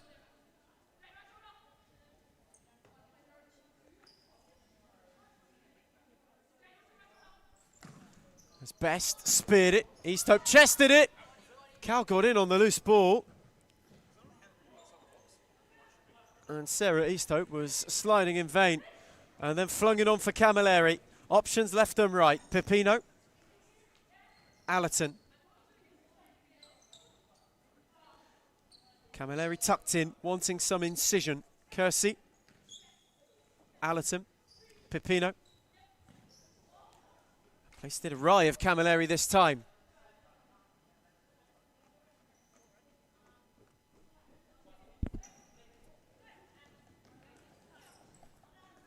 As Berry went bustling. And Cal lost out, and Pepino is charging. She went alone. Camilleri was calling for it. But Gisela Pepino went solo and then smashed it over.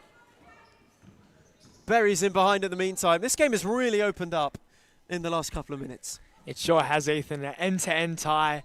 Both sides struggling with numbers and with stamina, but I'd say Northcote have really matured and found their way back into a rhythm in this game. Best lost out. Camilleri! Oh, brilliant. That's the way to round out a hat-trick. Three of the best. And tonight she's made Northcote pay. She sure has. Inside her own half, the coolest, most composed and cheekiest of finishes. Something spectacular to set Victoria Lions on their way to stay two from the summit. She made a half-court heave look nothing but routine. Lovely fling from East Hope. Pepino's in behind. Oh. Round Miller Best. Dancing feet, and Gisela Pepino gets in on the Friday Night Fever. And Victoria Lions are making a rout out of this.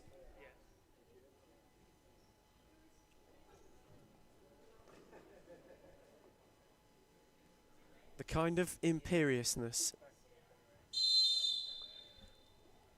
that we saw in the opening weeks of the season, it has returned.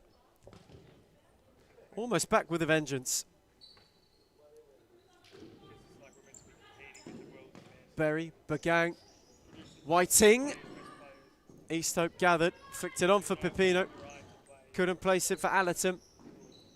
Berry, Whiting, Bagang. Cow kept it alive. Whiting will have a go via a deflection. East Hope readjusted well.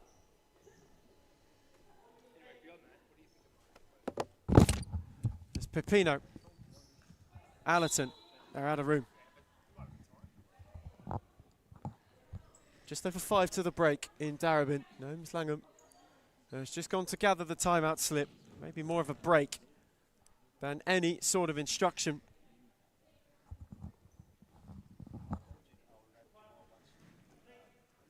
Allerton steered it down the line. Camilleri made up the ground. Trudy Camilleri, happy to keep it. Set it back for Pepino.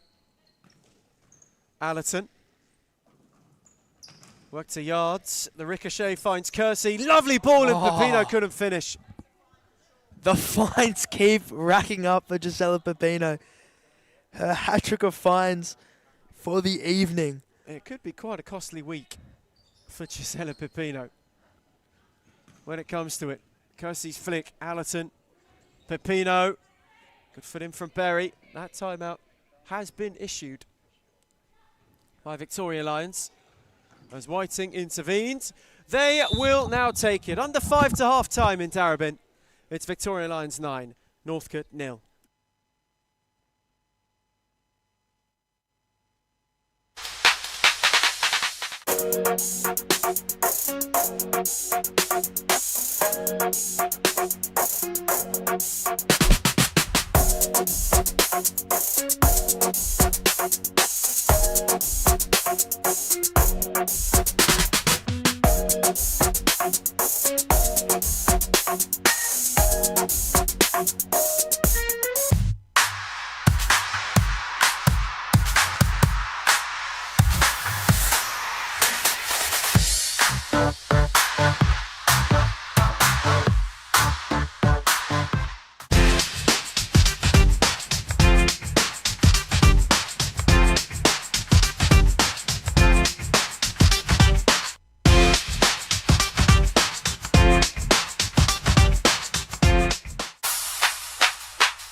Could be both managers now on a warning when it comes to return from a timeout team talk, as Allerton Camilleri almost got a flick.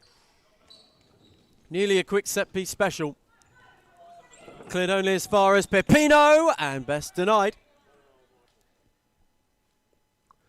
So both gaffers just getting a talking to, being hurried along.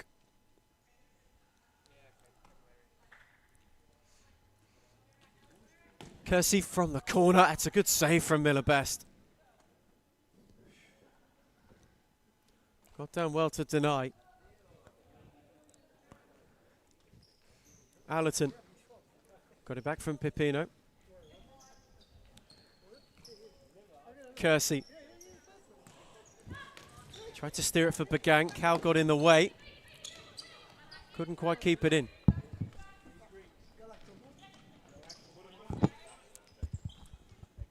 Camilleri, Allerton, Pepino. Patient from Victoria Lions. Can they inflict more? Brilliant run from Camilleri. Oh, that is a wonderfully worked goal. Free-flowing futsal at its finest. And they are one from, they have hit double digits. It is a first half double-digit demolishing of a depleted Northcote side tonight. And 10 terrific times. They've come tried and true. Goal difference might be something to garner. And Victoria Lions viciously, venomously fighting back in that regard.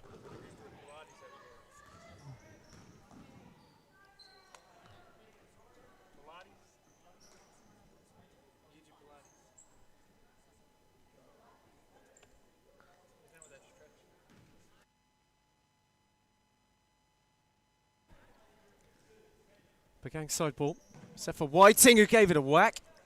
The net is vacant, courtesy for Allerton. They do not choose to pull the trigger, instead for incision. In fact, the net was not vacant. Millibest was back home.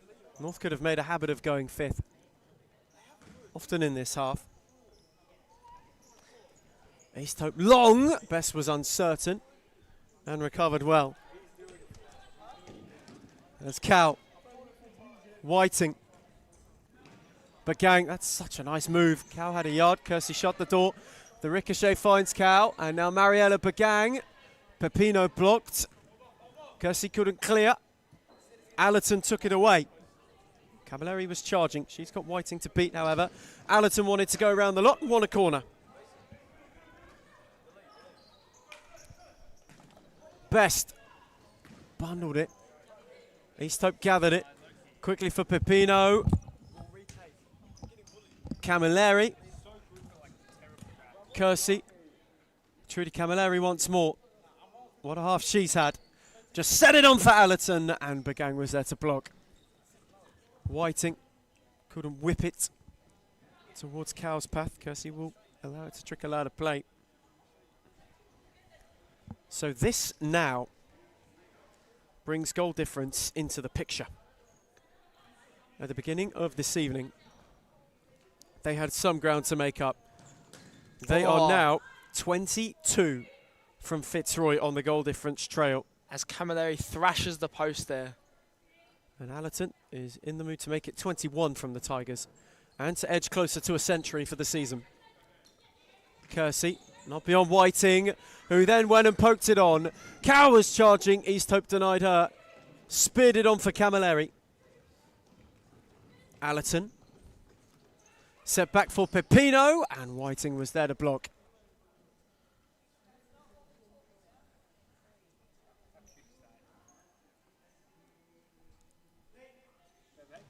Pepino, corner.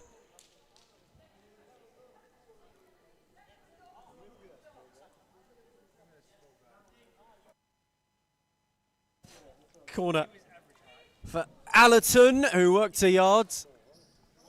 Berry intervened. Pepino then picked it up just inside Northcote's half. Pepino went alone, and Best got a firm pair of hands behind it.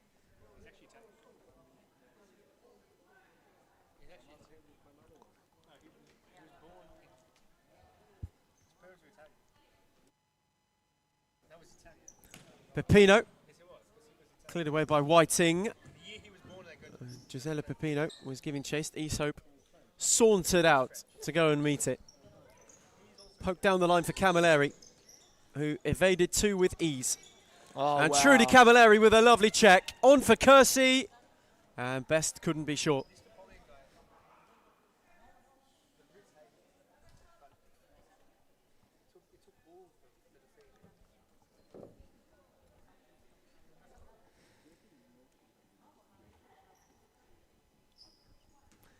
Camilleri's corner.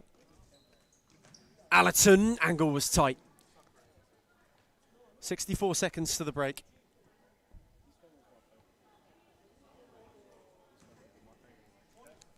Is there one last look for Victoria Lions before half-time? Can Northcote blemish the clean sheet?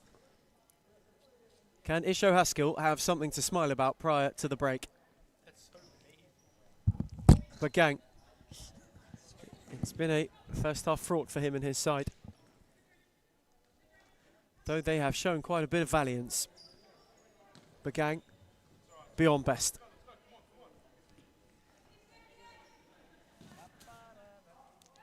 Pepino. Allerton. Again for Pepino. Tidy ball. Camilleri, gorgeous footwork! Oh. And crashed it wide. That would have been something special. Millibest watched it flash wide of the post. More gracious than certain that the net wasn't blemished. Bagang, lovely ball. Cal made a good run and couldn't keep it in. Dying embers of a first half where Victoria Lions have brought the fire. Pepino placed it for Camilleri. That's a cracking ball. Allerton was on the overlap. Pepino to Camilleri wanted movements. Pepino in the nick of time won't make it work, but 10 of the best for Victoria Lions. Double digits by the break in Darebin. Half time, Victoria Lions 10, Northcote 0.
We return from half-time for a 5v5. Bit of an old-fashioned futsal go. Victoria Lions have hit 10 before the break. Northcote unable to reply.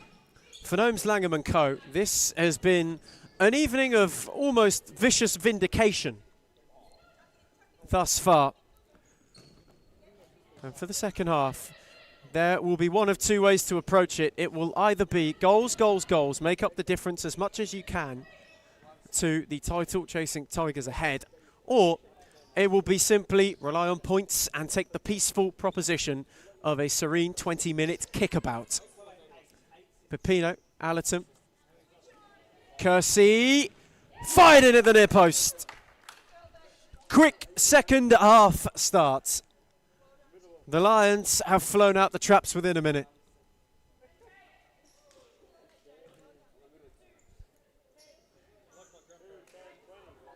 And Kersey, who just picked the angle at the near post,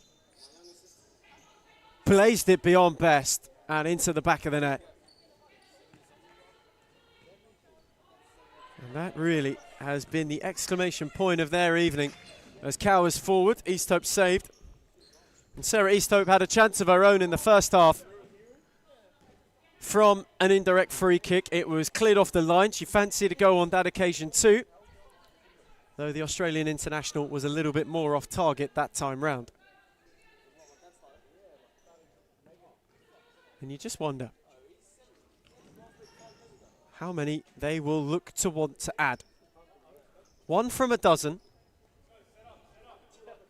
You get the feeling though, there might be an indication for 2 sets of 10. The shout is keep the ball in from Gnomes Langham. That's loose from Camilleri.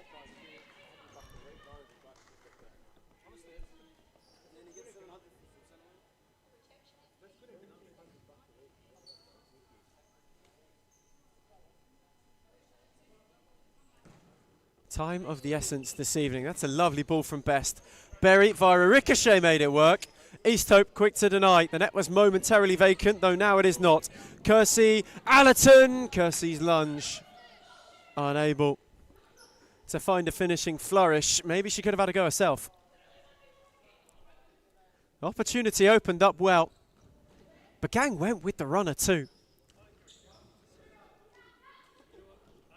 Camilleri charged on. Camilleri tried to bundle her way beyond the lot. And now Best fancies a go. On for Bagang. Options left and right. 3-on-1. Easthope will pick it off. Now then, is this the opportunity? Tried to clip it for Camilleri, who will keep it alive. Easthope's gone on a charge. Bagang's got an open net. If she can swivel, Easthope picked it off. Allerton arrived. Best denied.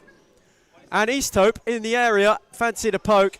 And maybe, just maybe, one keeper will score. Kersey's on the line though, and took it down coolly. Pepino. Allerton. There is a cry, not just a shout, of keep the ball from Gnomes Langham. Maybe she's seen enough for the evening.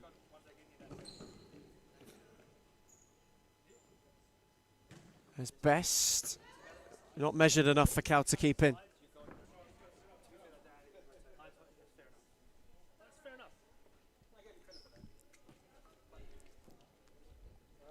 It's Camilleri.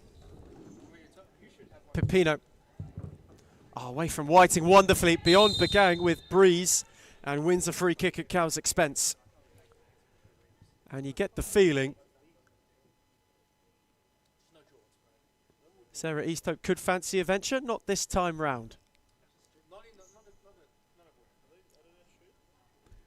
Instead it will be Camilleri from quite some range. Already made her mark on the night. Trudy Camilleri went low, Pepino got a flick. Best couldn't deny it. Ingenuity, invention, and just a little bit of flair and fancy from Gisela Pepino. And that's a dozen.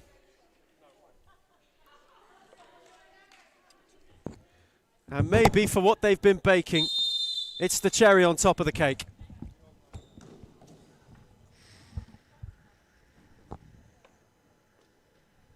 Two added since half-time. It's been quite the vicious display.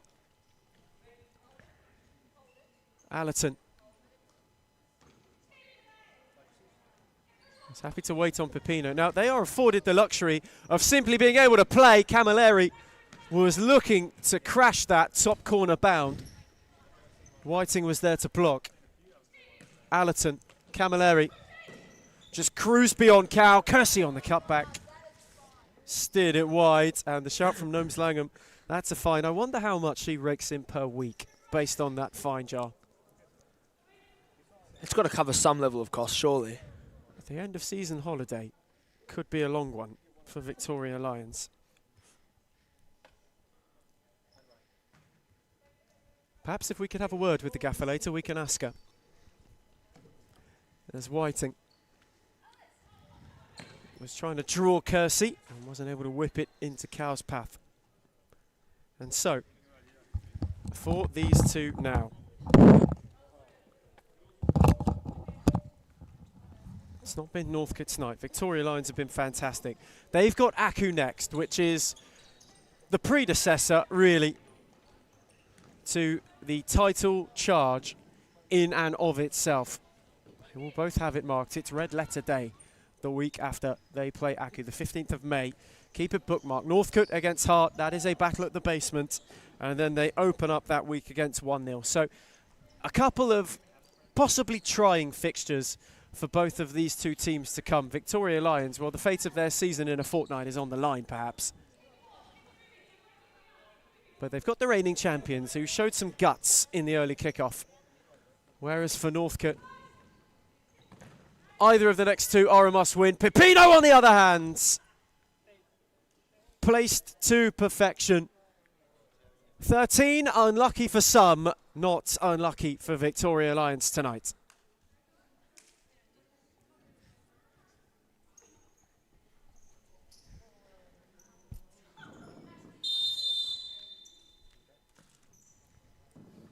And for Northcote, it really is one where they will just want the clock to wind down. A night to write off in every way. It is now truly damage control for Isha Haskell's side. No keeper in the net, but There's Allerton checked away. Blocked by Berry. Kersey on the rebound. She fancies another, as does Allerton. Shout from Easthope is keep the ball. Wanting retainment and recycle. Pepino went to oblige. Whiting got a foot in. The closing act upcoming. Carlton Hart 1-0. In the race for third, an all-important one. Hart still at the foot of the table, though. They will be seeing this, knowing 3 points takes them up and above Northcote. Off the bottom of the league, within a point of 1-0. If 1-0 were to win, they would truly split this league into thirds.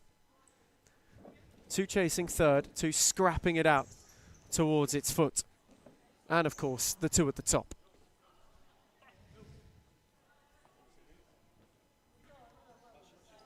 An ever so important fixture for both to follow. An ever important way, Mason, to round out the night.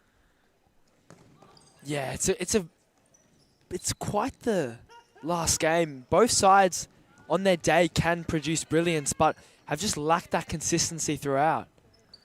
Pepino, breeze beyond Berry. Was forced back by Cow. Now Allerton. Camilleri. Out the other way for Kersey. Pepino, that's really well worked. Allerton couldn't connect. Not cleanly.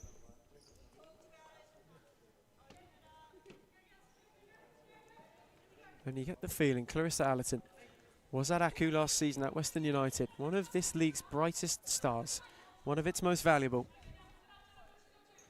Moved to Victoria Lions, has again been integral in a side who are in the title charge. She could be an MVP candidate once again.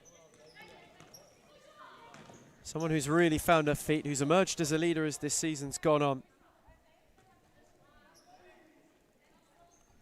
Bought into the project, as they all did. And at the moment, they are in chase of something that's not been done in ages. A debut league title. Season 1, win 1, 100% record. Pepino, lovely footwork once more. Again to beat Berry. Camilleri. Pepino. Bagang's clearance. Berry will keep going, and the free kick will be pulled back. No advantage played there for Northcote. A clear handball, and they're now retransitioning to that fifth man that they have been playing for the better portion of the last 10 minutes of this game. That's a good opportunity then to experiment if you're Isho Haskell as well. You know, if Victoria Lions might be a little bit more inclined to sit off in this second half, the damage already done. It's a good way to actually try and implement what you try when you have a fifth out as well, wouldn't it? Yeah, since especially as their goalkeeper is one of their players, it almost encourages that fifth man strategy, but just the opposition they're doing it against and perhaps even the players they fielded tonight, it just doesn't seem to be working too well for them, unfortunately. Had a bit of a loose lunge from Whiting. Again, long for Pepino. She couldn't quite pluck this one.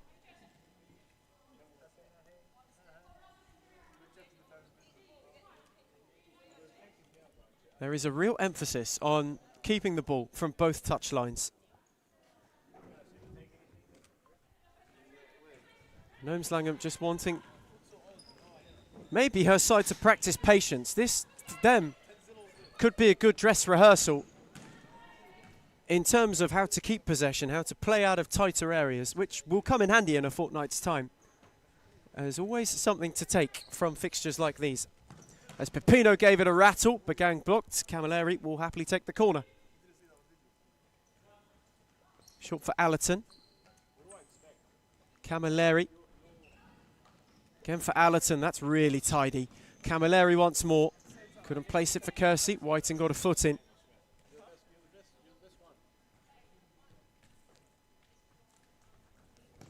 Pepino, cut out by Cow. Now Berry, who was hustled by Allerton, gave away a free kick.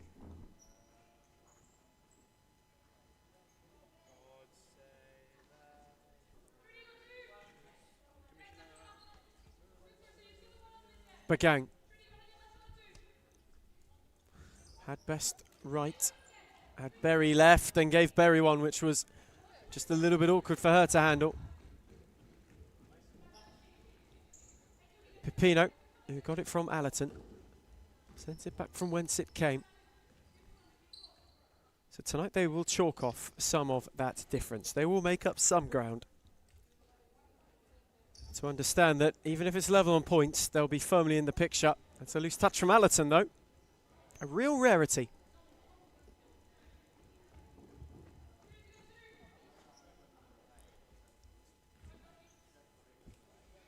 Bagang.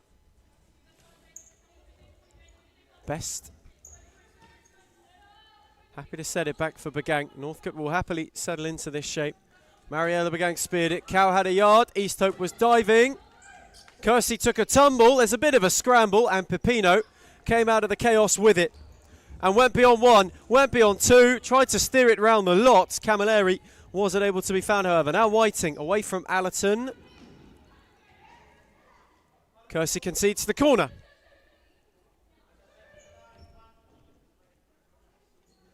The gang blazed it. East Hope was alert.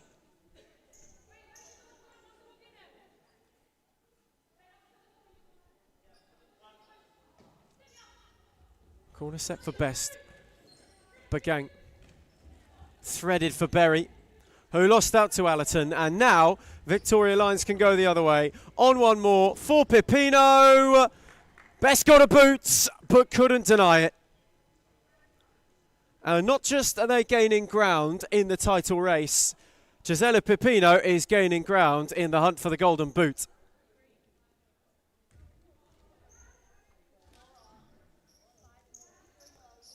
Closing the gap in more ways than one.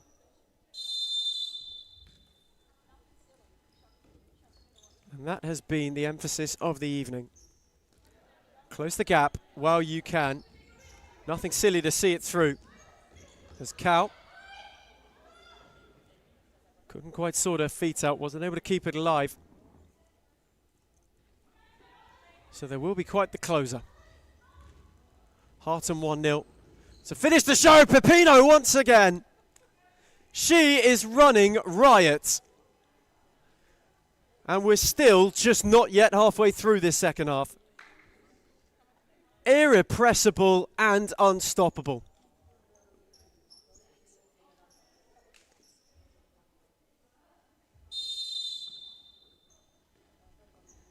Astonishing. Absolutely astonishing. Scoring at will. It's beyond free. It's beyond flowing. And now Camilleri. Pipino fancies another and steers it just over.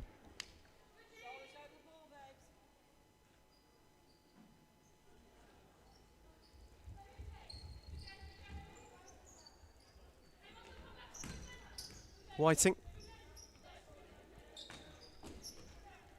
wanted to steer it. East Hope gathered it. 10 to go. Pipino. Allerton. Got it back from Camilleri. Allerton somehow kept it in all that mess. And fired an effort just wide.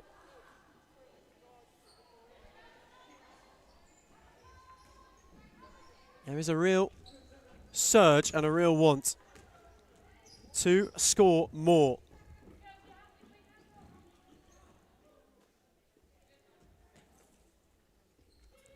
Which would be something.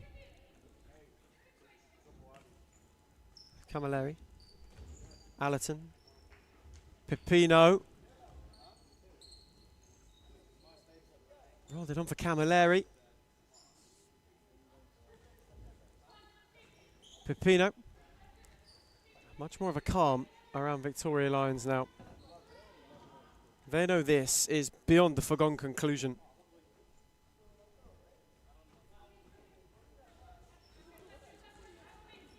But there, in and of itself, is a statement in that too. Not for the first time, they have hit double digits this season. In fact, they have done it now in each of the last 3 weeks. A hat-trick of double-digit demolition jobs for Gnomes Langham's side. It's a good cut up from Camilleri, just as Berry was launching. Now Kersey. She checked back. Camilleri. Allerton. Pipino. Could get away from Whiting. Back for Pipino, who again fires over.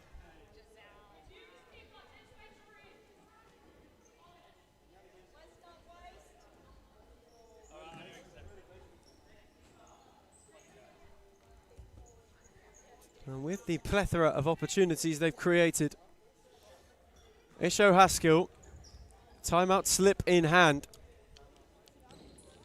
Northcote might want a bit of a breather as Camilleri is charging. Oh, glorious. It is a Camilleri corker as Victoria Lions are in search of their Camelot. And now the timeout's issued. Northcote reeled in as we head to timeout. Victoria Lions 16, Northcote 0.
Returning from timeout, and Victoria Lions have cut the gap, not only just in the points back to 2, they've cut the gap in the goal difference as well. This has been a performance and then some. Brutal in its delivery. No, there was nothing barbaric about it. It has been smooth from the Lions. Camilleri, Allerton. Tried to crash it, blocked by Bagang. Easthope. Camilleri. Again on for Allerton. Pipino. Patient, had 2 to go around, one of whom was Berry. Lovely footwork from Camilleri. Pipino on the follow-in, best denied both times.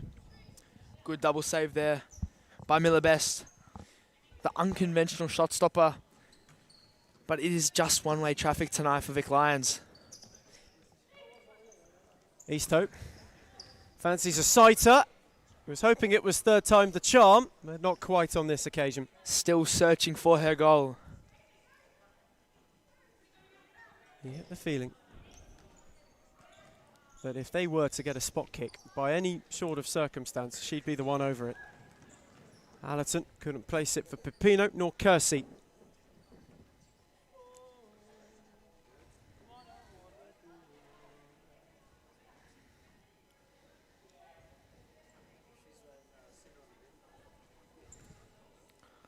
It has truly been, for Northcote, another one of those evenings. Had the one against Fitzroy not too long ago.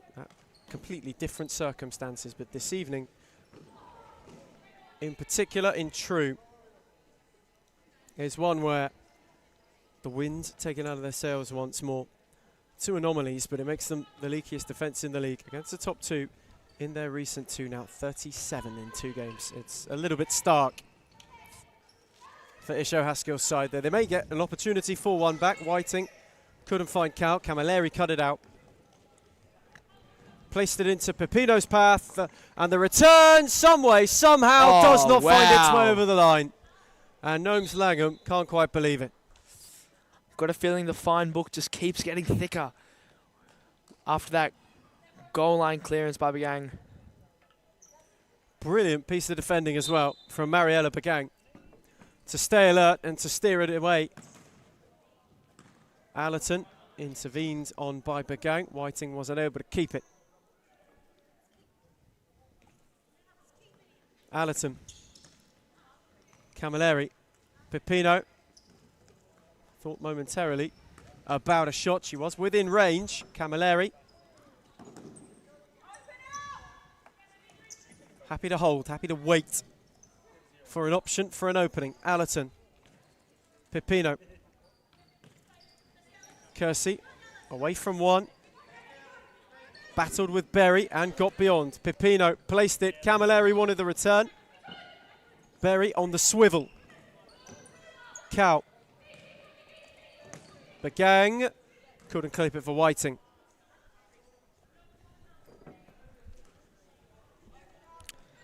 We can just see on the back end of your screen now both teams assembling and warming up for our final fixture of the night. Carlton Heart versus 1-0.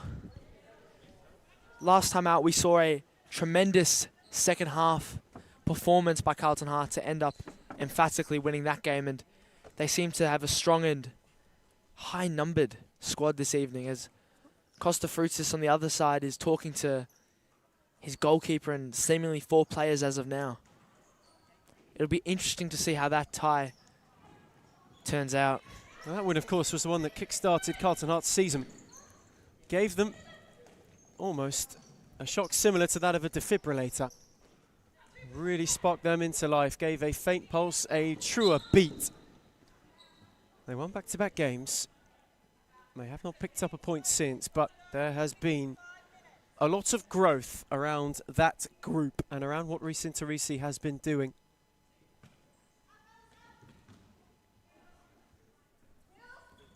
Best. Bagang, loose touch. Hasn't been afraid to blood the youngsters, use the youth. And just is starting to see the reward for the trust in teenage kicks. Berry laid it back, and it's also drawn some admiration from his peers too, as Camilleri, Pipino picks out the top corner. Yet another to her personal tally, as she now is truly on the charge for a top scorer's top medal. Just another one there for Gisela Pipino. Consistency throughout this game and the season for the goal scorer, as she's chasing down Claudia Frascalzo at the top of the table for that famous top goal scorer. Whiting kept it alive. Bagang inside the final 5 of a 5-on-5. As Alice Cow gets one back for Northcote. Something to smile about at long last. Great ball from Miller Best. Little ricochet. Cow did the rest. Right place, right time, right finish. And though it is simply to blemish the clean sheet, there is something for Northcote to take with them. The Victoria Lions are looking, however, to pounce once more. Kersey, Pipino. Couldn't get it back from Camilleri. There's a little bit of a slower pace now. Oh, beautiful from Camilleri. And Pipino couldn't place it beyond Best. What a ball that was from Trudy Camilleri. Now Bagang wanting to lead a break the other way. Best will oblige and keep it alive. Steered it down the line for Cow. Behind Best, Allerton with a vacant goal. Oh, wonderful from Whiting. Pipino kept it rolling.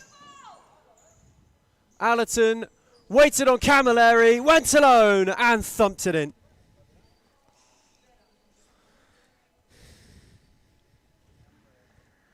Taken this time with just a polite accreditation.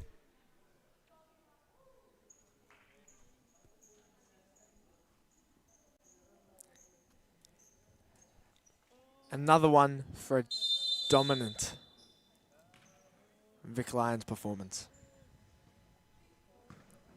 It's been that kind of evening for them. Fitzroy had one against Northcote not too long ago. Victoria Lions now returning serve. These two in the title race, one after the other.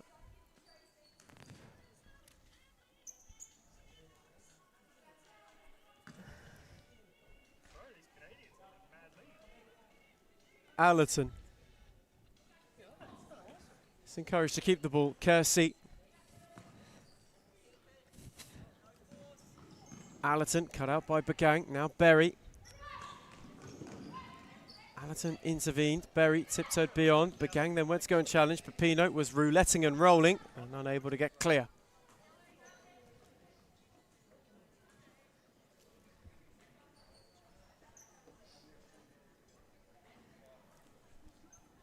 Time ticking away in Darebin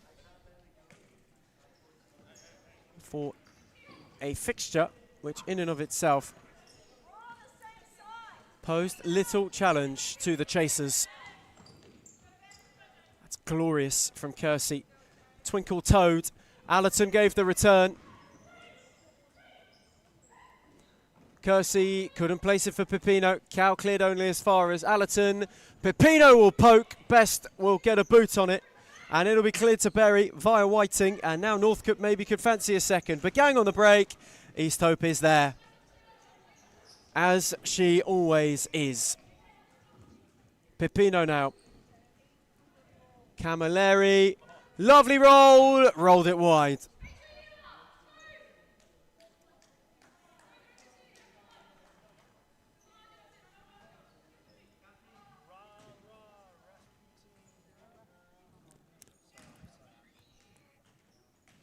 That long fling to no avail. So the closing piece to follow. 1-0 in Hart as Camilleri, via a deflection, finds one more. Maybe one for the road for Victoria Lions, though they are one away from 2 sets of 10.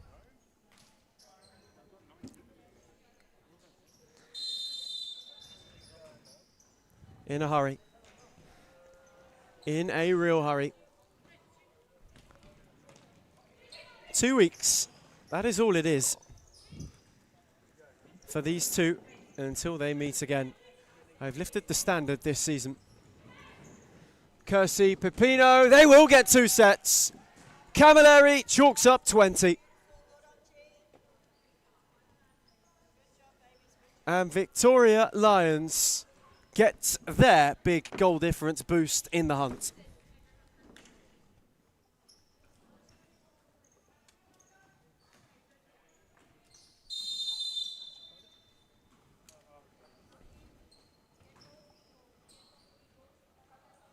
A night of real ferviment. Allerton nearly cut it out. They were nearly on the way again. Cow and Berry, and Northcote will chalk 2. Maybe they're taking one for the roads.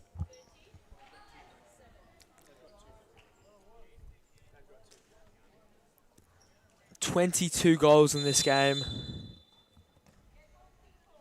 66 seconds until the closeout. Camilleri, and there's a real nonchalance now about this. A real pace-off approach. Allerton gave it away. Whiting. Bagang on for Cow, who clipped it into the arms of East Hope. Now Camilleri. Does she and do they fancy one more? Best was there to deny, and Kersey's following is the side netting. Again, Camilleri cut it out. She is on a mission this evening. Trudy Camilleri. Her and Gisela Pepino, the two who stole the show. The headlines write themselves. The Victoria Lions get their opportunity to respond to Fitzroy's beatdown, and Pepino is still trying to pick out a couple more for herself. She could have been in double digits this evening, Ethan. It's been quite the night for her. It's been quite the night for them. Camilleri's flick. Pepino sat on 7 at the moment, which is stupendous.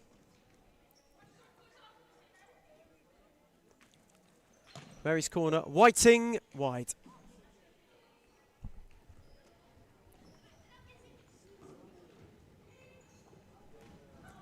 Flick was forlorn. Best will fancy a go, and that'll be that. East Hope One in vain. Victoria Lions dominant from the off. 2 behind and a big boost to the difference. Full time in Darabin. Victoria Lions 20, Northcote 2.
Welcome to the closing act of the evening. It's Carlton Hartside, who this evening have got a fantastic opportunity to relinquish themselves from the division's foot. They, with a win, would go above Northcote on goal difference. They'd be level on points, and they can draw themselves within a point of 1-0, and the rest of the teams chasing a top 4 finish, which would be quite something. Reece Interisi's side, who, as is well publicised, did not start how they wanted to, have picked up steam in quite the way, and this evening could finally see themselves, Mason, making a climb up the table. Yeah, it was undoubtedly a slow start to their season, their first season after that dropping out of the league last year. And as the season's matured, as they've got their players back, as they've recruited new young prospects, they are starting to look like a more respected side, a side that can make things difficult for other teams and pick up some very important wins to, hopefully for them, get off the foot of the ladder.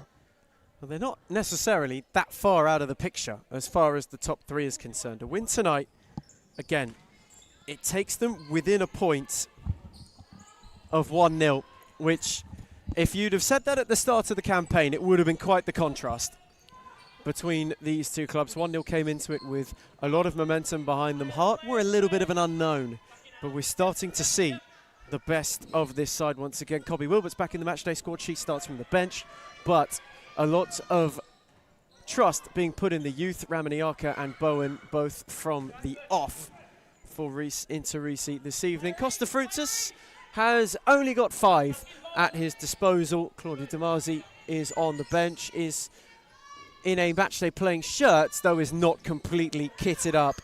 And of course, the man at the helm for 1-0, adorned in all black this evening. He's got El Hayek, now 2 times 2, McCaffrey and Smith. And the last time these two met, it was the jolt that gave Carlton Heart the kickstart to their season. Brilliant performance. They were down at half-time 3-1. Piers Barlow was inspired in the second half. They won that night 9-4. They then beat Northcote 13-2 the week after. Back-to-back wins, the only points they've picked up this season. Though a win tonight gets them only 6 from Aku in the top 3, which, given how it began, would be quite the turnaround. It's just a testament to what Reece Interisi's side is aiming to do and really entrust with the youngsters. As Bowen had an early hit, and El Hayek was there to gather it. She fancied to go. Emma Olsen happy to watch it fly by. Lucinda Bowen, of course, one of them who's been entrusted and one who's made a bit of an impact upon her start to life in the top flight. This time, a ball from Ramaniaka was cut out before it could reach Bowen. Howard, who makes her return tonight from injury, tried to thread it through for Piers Barlow. Smith was on hand to clear.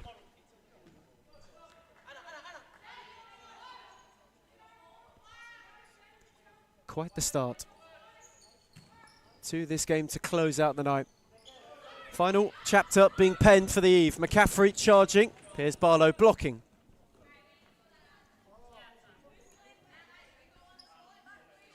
Just to recount your evening. Fitzroy up and running against the reigning champions, a 6-2 win. Victoria Lions gave their goal difference a big boost, 22 over Northcote. And that now puts them 4 from a century, 12 from Fitzroy in terms of goals scored. They've conceded 5 more, of course, than the Tigers. Only 2 from the top of the table, however. 5 is the gap between Aku and 1-0. That can become 2 points if they are victorious tonight. And how Costa Frutas would love that for his side, who have hit a bit of a purple patch in recent weeks, it is safe to be said. Beside of that defeat to Victoria Lions, they had back-to-back wins just to really kick them into gear and get them on the hunting ground for the top 3. This season, at its conclusion, we will be approaching 2/3 of the way through the campaign. So the run-in is only a fortnight from starting. As Bowen got away from now 2, rolled it back for Ramaniaka, found its way for Howard. Ramaniaka unable to thread it. Bowen did brilliantly to hold it up, allowed Howard to get onto it. Ramaniaka and McCaffrey there to intervene.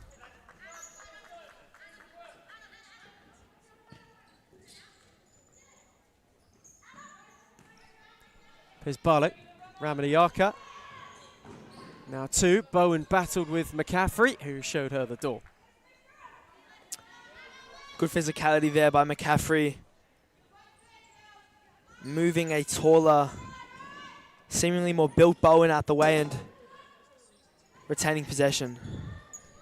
Here's Barlow, not beyond now 2. Hard have made a bright start. And 1-0. Still just trying to find their feet in this fixture. They did so in good fashion last time. They were 3-1 up at the break. That was an inspired turnaround from Carlton Hart on the other side of the break. That got them those 3 points. And here is now 2.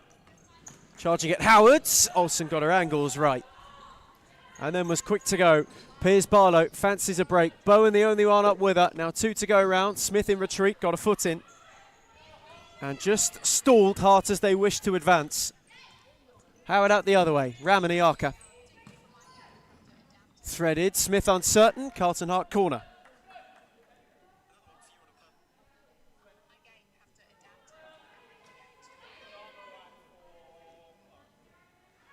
First half which has flown by. In its opening few minutes, Howard just beyond the lunging Bowen. 2 touch lines, 2 managers cutting 2 very different figures at the moment. Costa Frutas, arms folded, much more nonchalant than an always vocal and articulate Reece Teresi, who is not shy of that at the moment. McCaffrey. Bowen just gave too much of a clip. 1-0 have a free kick.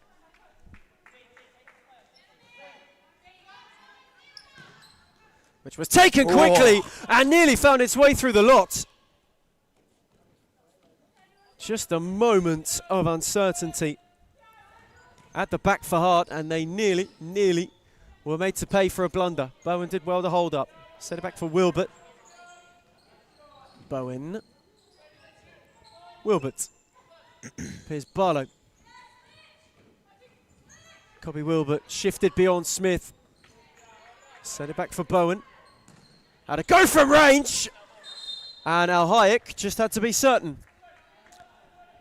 Probably going over, but a better safe than sorry touch by Lara Hayek. Carlton corner as a result. Wilbert the short option. Howard went for her. Wilbert sorted her feet out. Bowen with a tidy turn. Howard away from now 2. Just couldn't work a yard to get a shot.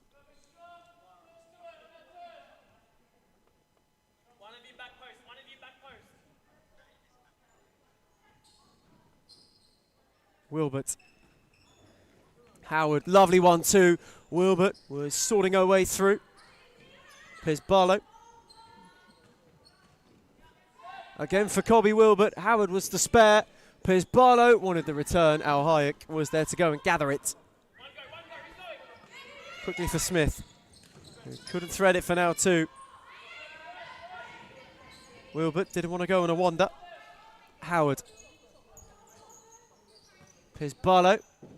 Beyond Bowen. Into McCaffrey, who is on the charge. Steered away from Wilbert. Bowen had a 50-50. Her and now 2 became entangled. And Hart couldn't go further.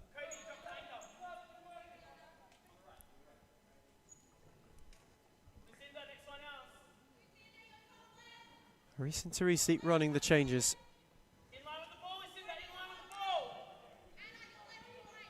For his side tonight, Florence Lamari introduced.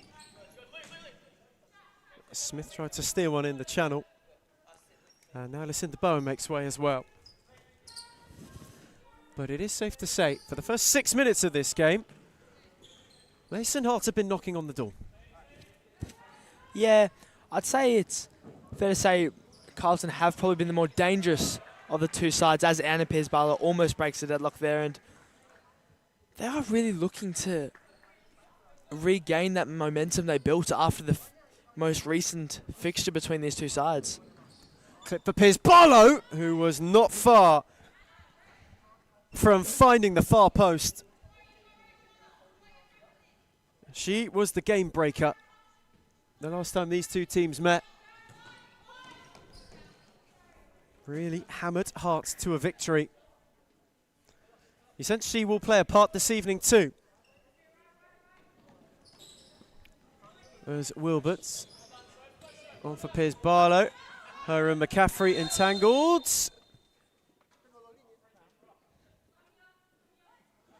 And Sophie McCaffrey, for her reaction, will receive a yellow card.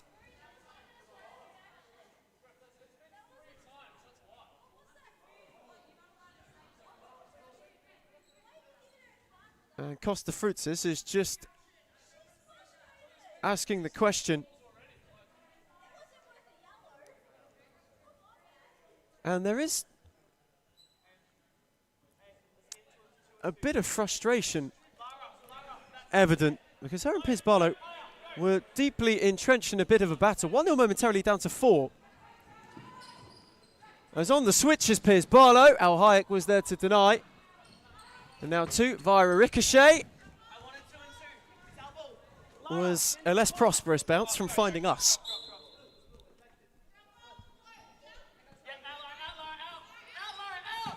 There's now 2, again with an early effort. Costa Frutas just giving instruction to Sophie McCaffrey as Wilbert now is on the charge. Lamari, Wilbert, Piers-Barlow. Back for Florence Lamari. Tried to thread it, and now 2 could go on the break. Lamari tried to hold her up in retreat. 1-0 back to the full 5. Karina now 2 through legs. That's a great save from Olsen. Terrific stop. In fact, to hit the base of the post. Kiara now 2 sauntered in. And hit the post. Olsen was not pleased with the defensive switch off.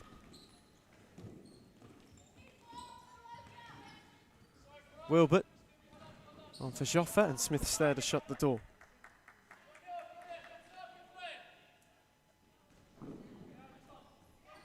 Again, Kobe Wilbert. Patience really personified for Hearts at the moment. Joffa on for another returner this evening for Hart. First time in a while that we've seen Freya Duffy in Series Futsal. Was another one who spent a lot of time out with injury. So now 2 strings to the bow, back for Reese and Teresi. And there is Duffy, this time not beyond McCaffrey.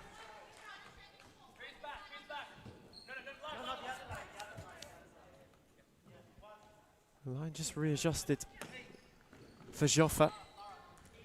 7.5 gone. We've not found an opener yet. Neither team able to find a way through. Mason, what needs to be done for a side to go ahead? Look, both these teams do have exceptional goalkeepers in Emma Olsen and Lara Hayek, and it's fair to say if both teams stay strong defensively and not letting off any easy back post finishes, it will be quite hard for the deadlock to be broken, especially early on in this first half. Set for McCaffrey! Through the lot and in! On cue! A mix-up! McCaffrey's ball went through the lot. Reese Teresi wants timeout.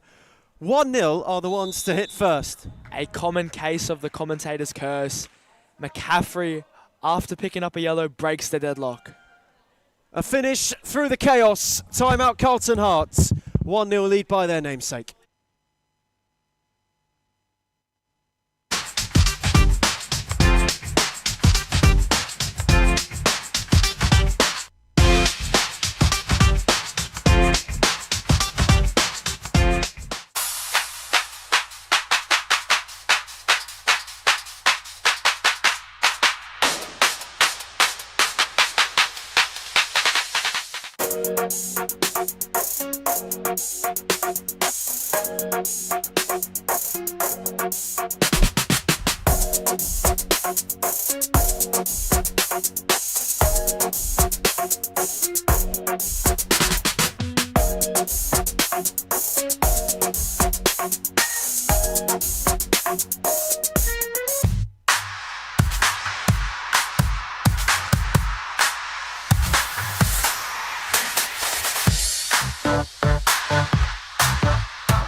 Returning from timeout for the first time in the final instalment.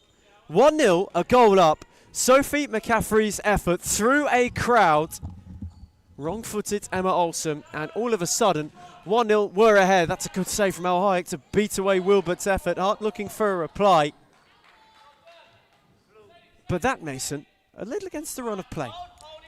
It was a unlucky deflection there for Emma Olsen, but you have to admire McCaffrey's resilience after picking up an unlucky yellow card, re-entering the pitch and then breaking the deadlock for 1-0.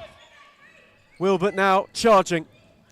Duffy was advanced, as was Bowen, who did well to keep it alive and then gave it away to now two, who's got Howard to go at. Went the strike early, the second as well. That one steered over.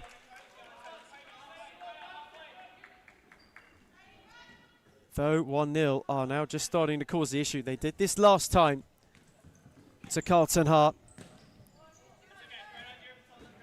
And then in the second half, Hart found something. Reese Teresi just a little bit more pensive.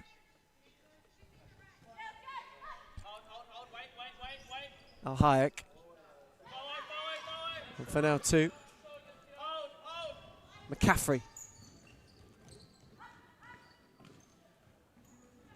Now two. McCaffrey. Hustled by Wilbert. And it's a good effect. Since the goal, Reese Trissie's really been incredibly vocal, pushing his side to get that equaliser. Good read from Duffy, who got in ahead of Smith and had it fall to her. Oh, Duffy wow. around McCaffrey, and Al Hayek is there to deny. What would have been a fabulous Freya Duffy goal.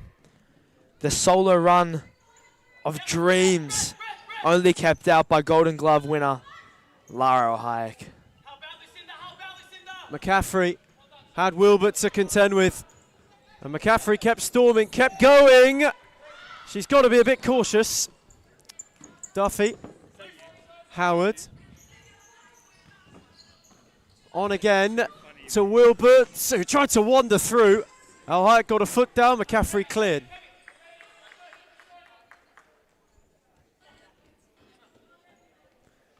Wilbert comes for a breather. Piers Barlow back on.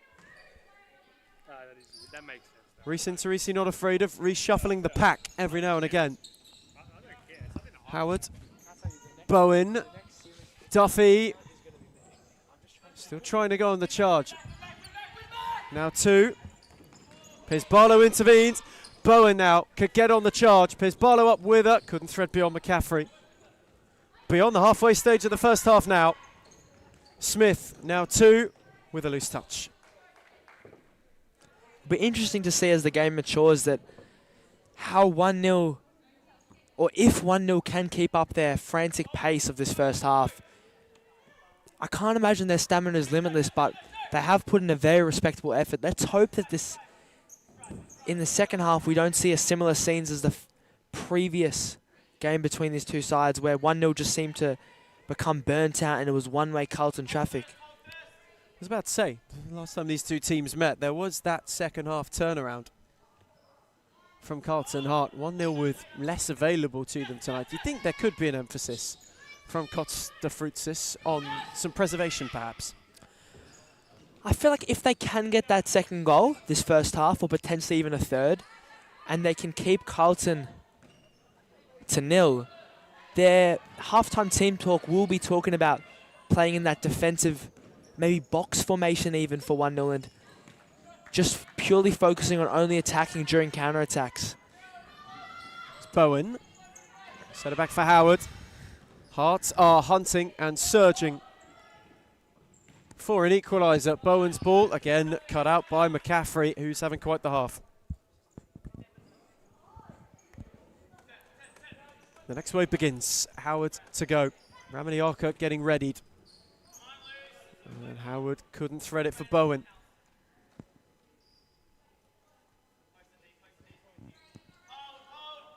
Who really, in a way, burst onto the scene with her start to life in the top flight. It's added a different dimension to this Heart side. Here is Duffy. How glad Reese Interisi is to have her back. Bowen, Howard.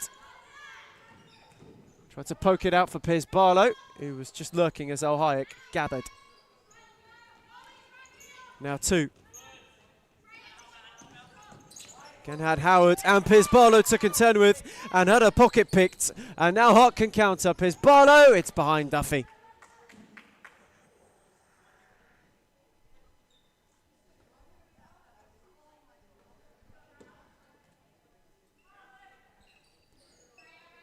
At the moment, 1-0 are doing enough to hold their nerve in the lead, but Bowen was lurking. Inadvertent contact with Al Hayek. Both wanted the ball. A 1-0 shot stopper, war one. Thankfully, all is well with her. McCaffrey clipped it for now too. That's a terrific take. Shifted for Smith, Ramaniaka. Got a challenge in. Costa Frutas wants handball. And he's a little bit less diplomatic about that shout.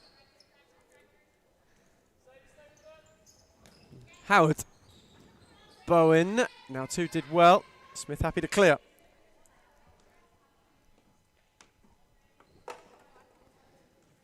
Ramaniaka. Howard. Piers Barlow lost out to McCaffrey, who then kept her cool to keep it.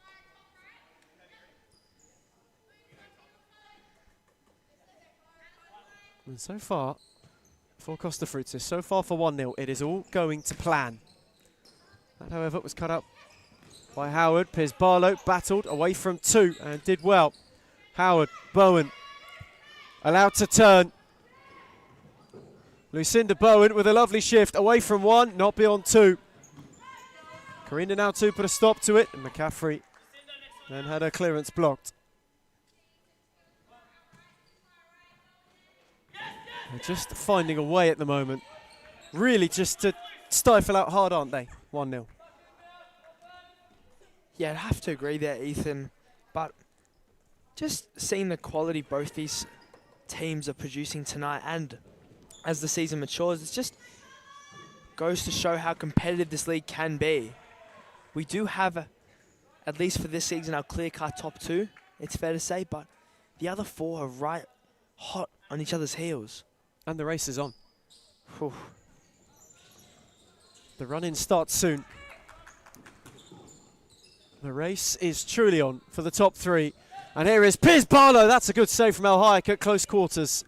It found its way out to Wilbert. Howard with whip. Too tall for Piers Barlow.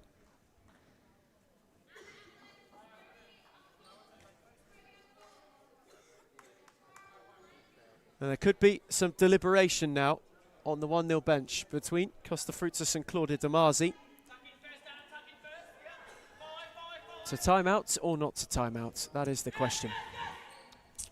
Elegantly said, Ethan. Smith on for now 2, not beyond Howard.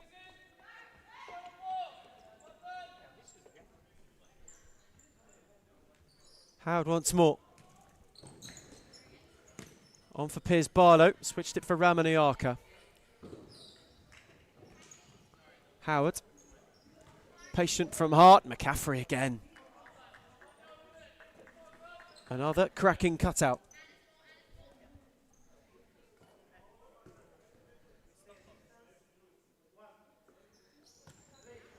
It's Hart, maybe, just maybe again, prepping a couple more alterations.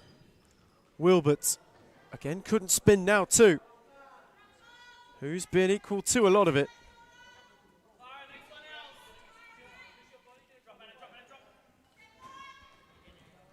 Smith. Ramaniaka was rumbled, and Hart have a free kick. And Costa Fruitsis cannot believe it. He claims that his player couldn't have won more of the ball. Wilbert, in the meantime, Piers Barlow. McCaffrey. Warding off Piers Barlow, 2 to her.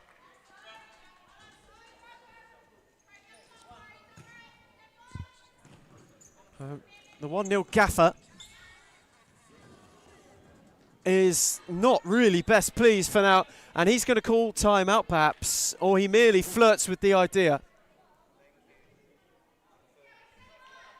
Damasi says no for the time being. Now 2. McCaffrey. Maybe they want a second goal before reining them in.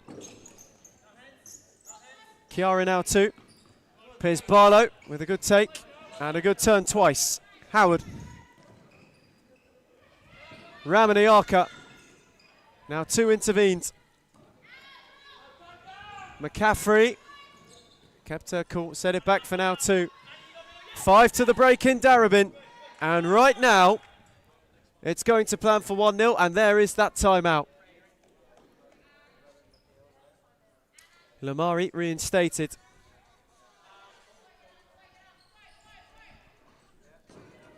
Howard. Lamari not given room to turn by now 2. McCaffrey again in ahead of Piers Barlow. Carlton Hart still searching for answers.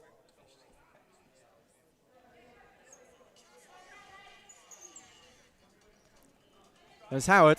Can they find an equaliser to sour the timeout taste? Howard not beyond now 2. Now Smith. Karina now 2. McCaffrey clipped it. Howard got in. Piers Barlow helped it. Wilbert was allowed to turn.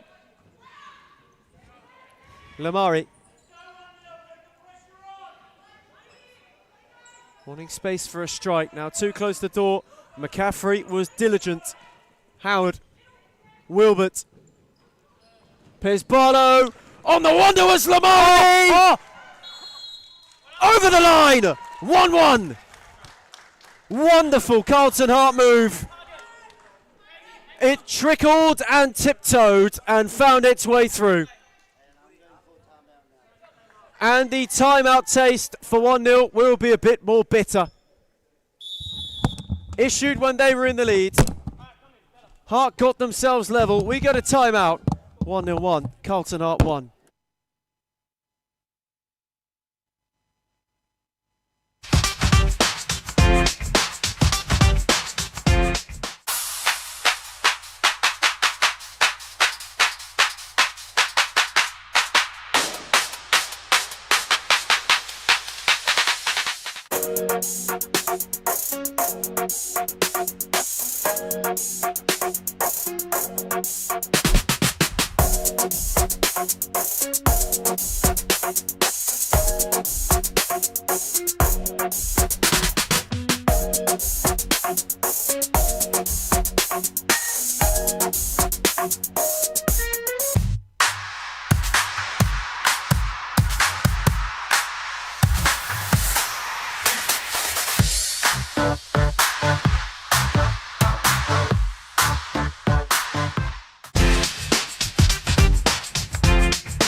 Returning from time out. Hart got themselves level. 1-0 wanted to reinstate the lead and maybe try and catch Olsen up. They weren't able to do so.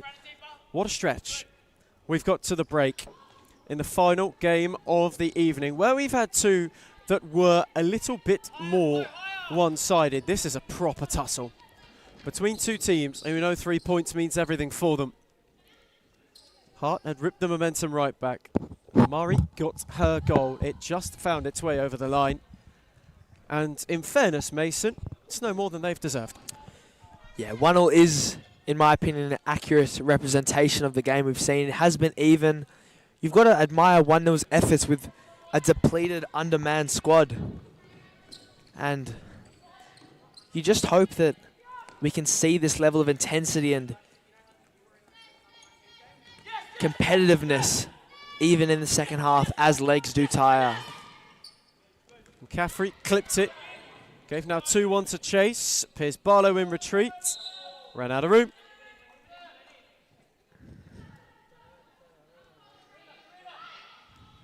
Smith fancied a strike. Duffy was there to block.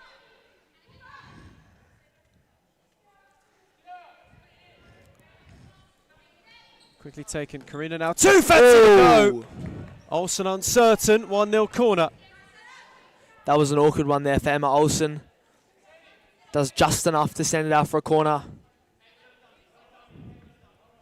She now is setting. 1-0 corner. McCaffrey came onto it. This time steered her effort wide. But that is where they pose a threat. That is where they feel as though they can catch Carlton Hart out. If they crowd Olsen, uncertainty leads to opportunities. Wilbert, that's a wonderful ball. Well taken by Piers Barlow. Duffy, Wilbert. Duffy just continued to run a fraction too late. But the invention is there, the opportunity is there. And there is a trainer. There is a trainer on the court.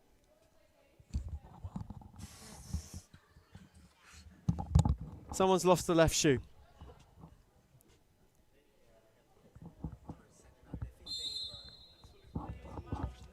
That is quite something. Someone lost the trainer. It's been returned. Duffy is driving. Piers Barlow gave it a go. Al Hayek denied. Lamari was lurking. McCaffrey dealt coolly.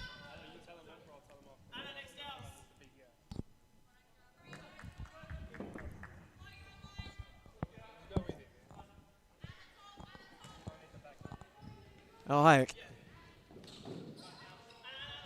Again went searching down the line. No one presented.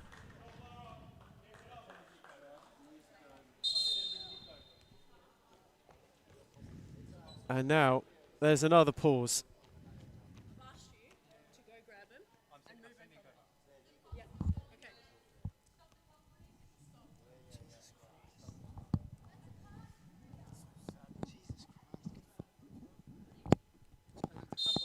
And now all is said and done.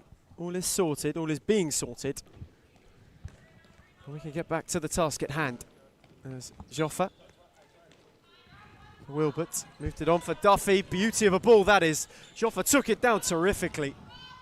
And El Hayek fancied a go and couldn't catch out her former Northern Phoenix teammate. There's Wilbert. Is there one last change to the first half outlook? Is there something to give either manager a more meaningful and a more positive team talk? Much maligned. Both could be right now. I think it's fair to say at halftime, you'd almost go as far as say Reece and Trissy would be the happier gaffer at the break with their team coming from behind, but it's fair to say he does deserve a goal in this first half. They have been good. 1-0 have stuck strong defensively, but it truly still is anybody's game. Joffa tried to steer it for Duffy. Lamari was an option. Again, 1-0 can only clear. 62 seconds to the break. Can either find a last-minute team talk changer.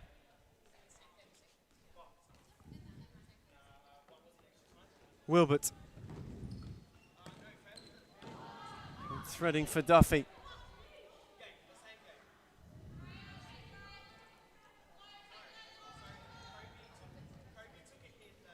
Hayek flings, Wilbert took it down.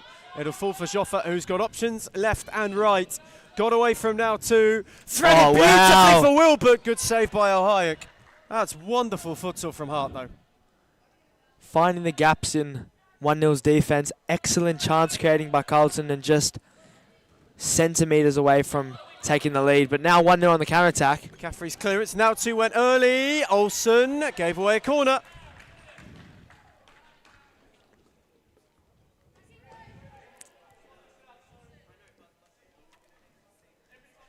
Maybe one last look for Costa Fruitsis and co. Could 1-0 get the goal to go into the lead leading into half-time? Now 2 gave it a hit and steered it wide of the near post. Can they find, maybe Hart could have a late look themselves. Now 2 across the clear.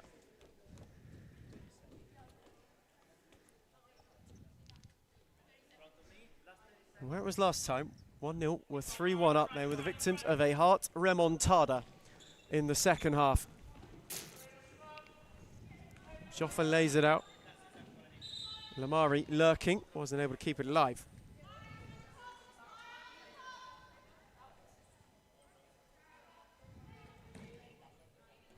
Smith long, only found Olsen. On for Duffy, who's allowed to turn. Lamari. Can Hart conjure something? Duffy nearly sold short and then tiptoed well. Now 2 might have it break her way. Olsen came a long way and at the second time was able to clear. 4 seconds for 1-0 maybe to go and pinch a half-time lead in this fixture again. McCaffrey will have a go. The deflection nearly, oh so nearly, made it tricky for Olsen, who claimed coolly, and we end the half where we started. 1 either side. McCaffrey's ricochet put 1-0 ahead, though Lamari got it to limp over the line and gets Hart level. Half-time in Darabin in the closer. 1-0-1. Carlton, Hart 1.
And so for the final time tonight, we return from half-time.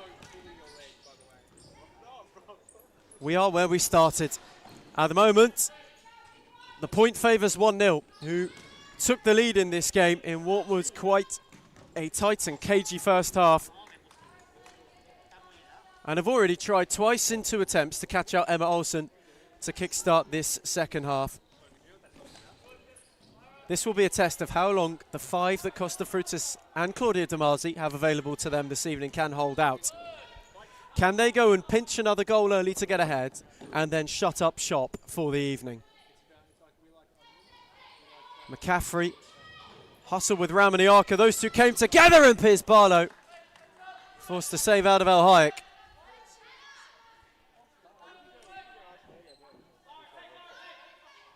Carlton Hart corner, as they are searching for an early one to go ahead. Joffa's take, back stick. No one can get there.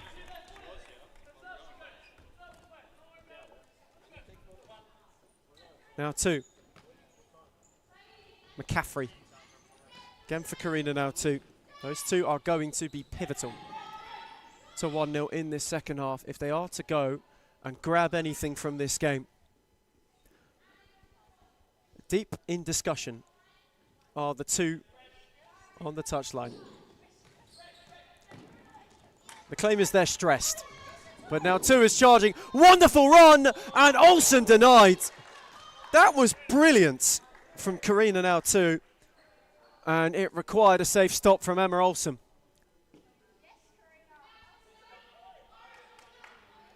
Bit of a shock to the 1-0 system. Corner, McCaffrey! Olsen denied again. They are looking to fly out the traps. Now two's corner. And that one sent with a bit more height. It's Howard. Ramaniaka. Tidy shift. Bowen. Karina now two, again intervening.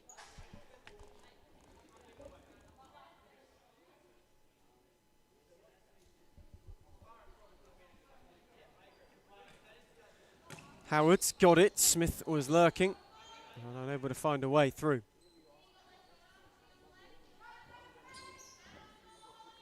McCaffrey clipped it brilliantly. Lovely take from now two. And she fired her effort straight at Olsen, who was quick to go. Lucinda Bowen's on the break. Around now two, got a foot in. Ramaniaka on the rebound. Set it back for Howard. It's a good save from El Hayek. Both keepers defiant to start this second half. Harter just hitting the groove. Piers Barlow. Marshalling McCaffrey. Howard. Ramaniaka. No return. Now two's on the charge. Waited for McCaffrey to get up with her. 1-0 can go on the counter. Sophie McCaffrey. Not beyond Ramaniaka, who stood her up, forced her back, and Howard couldn't keep it alive.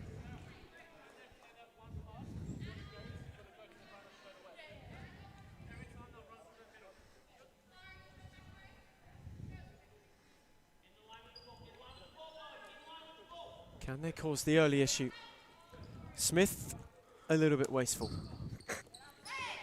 And Costa Fruitsis nearly accidentally could have found himself in the book just then. And he gets a bit of a talking to from the referee in jest. Unintentional from the 1-0 gaffer.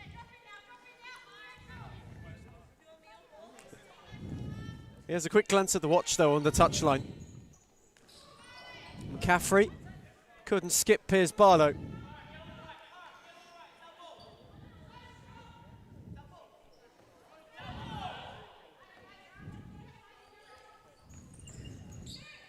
Howard's not beyond now too. Howard kept going.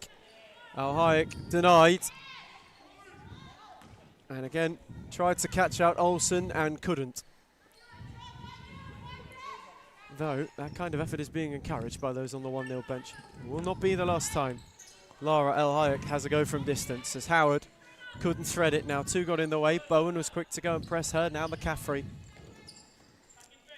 who has showcased quite a bit of composure this evening, though Bowen is hot on her heels and did enough to put her off.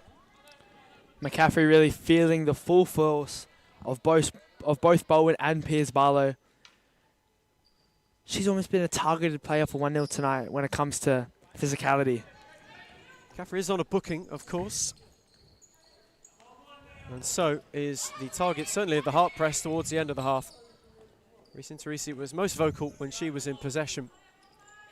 Interesting to see if something similar transpires. Wilbert tried to roll it for Howard, but with far too little heat. And now McCaffrey, fancy to go from inside her own half, and Olsen was unbothered. Worth a try there from Sophie McCaffrey.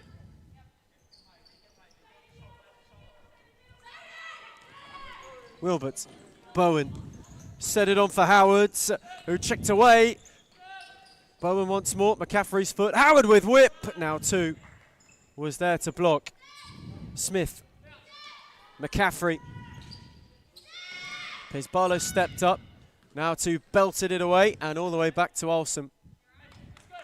Piers Barlow is just moving a bit gingerly and then is immediately asked to go and pluck one out of the sky, which he did quite well.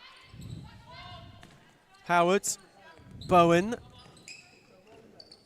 had two now twos to contend with and beat them both off. Piers Barlow. Wilbert couldn't poke it on for Howard. Oh, Hart are building.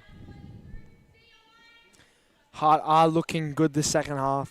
You can really feel the tired legs of 1-0, and that lack of bench might be the difference in this game if 1-0 can't get a goal soon and then just defend, defend, defend. McCaffrey, who defensively has been stretched so far in this game.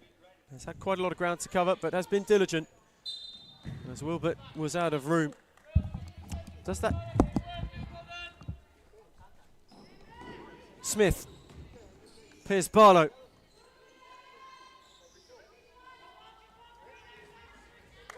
Bowen. Again, couldn't thread it for Wilbert, who had made the space. And now an opportunity. Now 2 on the counter, and Olsen again made it look calm and comfy. That's a great read from McCaffrey. Now 2. Stepped away on Bowen. Piers Barlow came to press. That's tidily done from Karina now 2. McCaffrey again shifted down the line.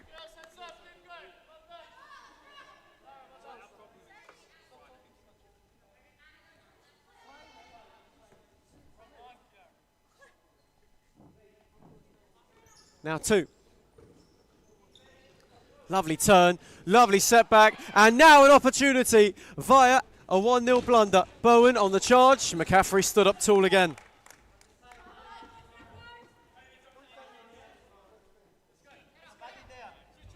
Duffy reintroduced. 5 of the second half played. Duffy, Wilbert, back for Freya Duffy. Had now 2 to go round. Set it back for Wilbert, who is wandering. Clipped beautifully! Oh. And Duffy just couldn't steer it beyond Al Hayek and in.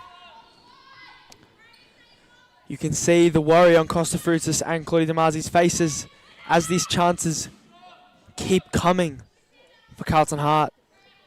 They definitely have been the more dominant side the second half, but you just have to wonder when that timeout will be placed from 1-0 to have that much-needed rest. Oh, now 2! Now 2! Oh. And 1-0 have stolen the lead back. A Carlton Heart calamity. And now 2 was lurking, waiting for her moment, which she took well. 5-man, 1-0, and now 2-1 up against a stacked Carlton Heart side.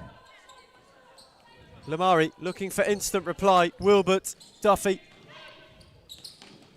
Clip for Piers Barlow, though that was too awkward a height. What a difference a goal makes. From stress to smiles on the 1-0 bench. They had the lead, they relinquished it, now they've gone and got it back, and well, Costa Frutis is breathing a bit easier.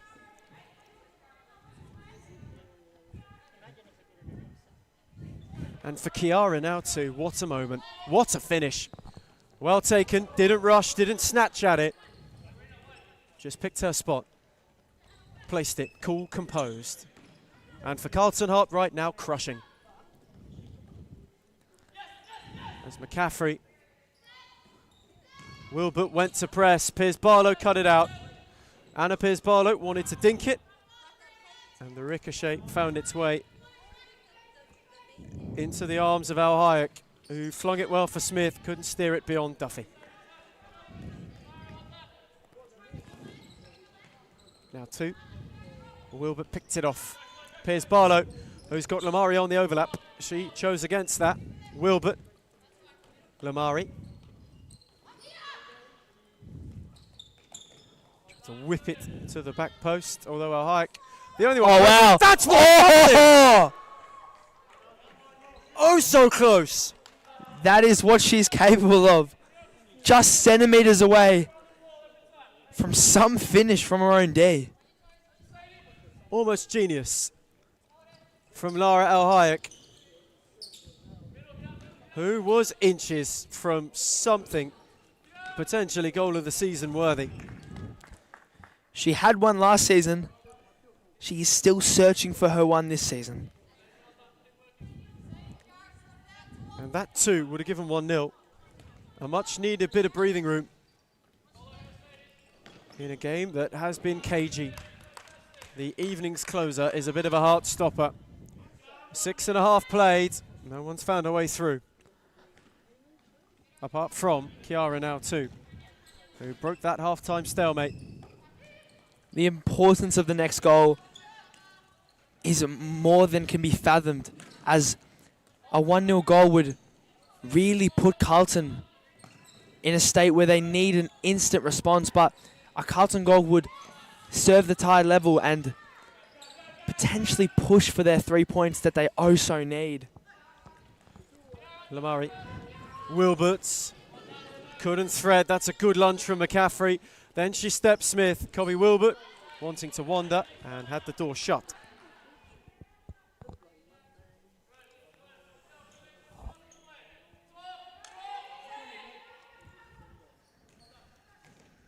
Duffy dropped it back for Piers Barlow. She rolled McCaffrey, poked it out for Wilbert. Freya Duffy. Lamari, whose touch took around Smith, but she wasn't able to go further. A bit of a classic, ball player, not both. As McCaffrey couldn't find a channel for now too.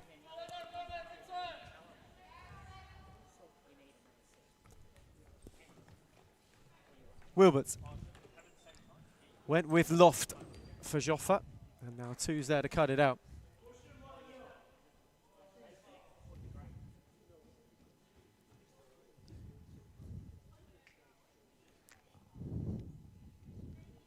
And time, not yet a factor, though it will be on the Carlton mind. Duffy waited on Lamari, it's a good move.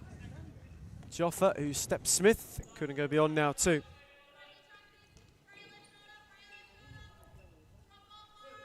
You can feel though, if 1-0 in the next few minutes of stop clock futsal, get one more. This could be not beyond Carlton, but it makes it a tall order. We have to remember Carlton did come back from 3-1 down at the half last time these two opponents faced, and they won quite emphatically that time, and we wouldn't say it's not possible for Carlton to do the same this time, but the way 1-0 are defending, the way they're performing, it would take a calamity at the back for something similar to occur. And the calamity at the back, which benefits a Kiara now too, is currently the difference. 1-0 led, were reined in before half-time, and then have gone and pinched it back. Smith clipping. And Lamari did well to keep that alive. It's terrifically done. With every call that goes Carlton Hart's way, Claudia Damazi just becomes a little bit more disgruntled. Lamari. Wilberts. Patient from Hart. Lamari happy to set it back for Duffy, who dinked it out for Joffa. That's a tidy take. And a lurking ball for Lamari. He got the other side of Smith, but couldn't get any contact. Great rotations there by Carlton, really searching for that equaliser, but the firm, strong defence led by Nauto at the back of 1-0 is just seeming to be a little too strong for them. We haven't seen much of one of their main goal scorers, Lucinda Bowen, tonight, and it should be interesting if when she does come back on, assuming she does, could she change this tie and show her finishing quality? Hart will be hoping so. In the meantime, they've got to find a way to get level again. Duffy with a drive. How it gathered. Piers Barlow also at the moment in desperate want of reintroduction. Now there's a bit of a conversation going on here. This could be for a fifth, potentially. Appeal rejected. Piers Barlow's not best pleased about it, so if they want to go fifth, it'll have to be Emma Olsen who steps out. Smith couldn't steer it. Approaching the halfway stage of the second half. Kiara now 2 is the difference between these two. Howard with a lovely ball, Wilbert with a tidy touch, Duffy. Howard's, Joffa again, Hart patient, Wilbert wandered around Smith, now 2 took over. It became congested and chaotic. Wilbert kept moving and did well. And now Howard on for Duffy. Howard clipped, Duffy inadvertently took over and got beyond McCaffrey. Wilbert wanting to work a yard. McCaffrey stood up tall and Wilbert ran out of room. They just cannot find a way. 1-0 are just too strong defensively. This is one of their best performances this season. 1-0. An undermanned squad, 5 players only, and a young squad at that with, I believe, 3 teenagers out of the 4.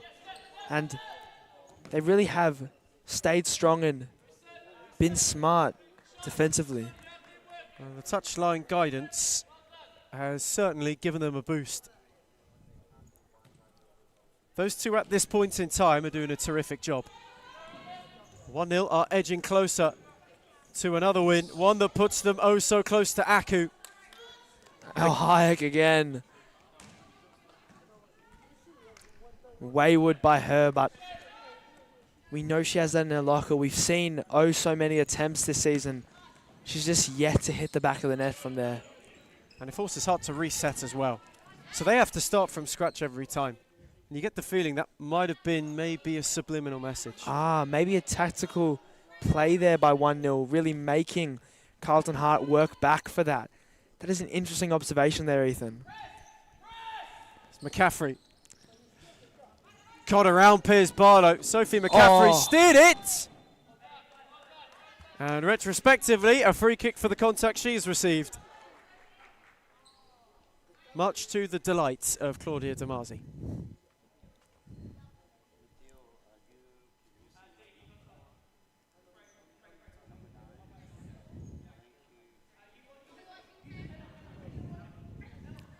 And so an opportunity for a bit of breathing room. McCaffrey over it. Has options. McCaffrey clipped it. Olsen spilled it.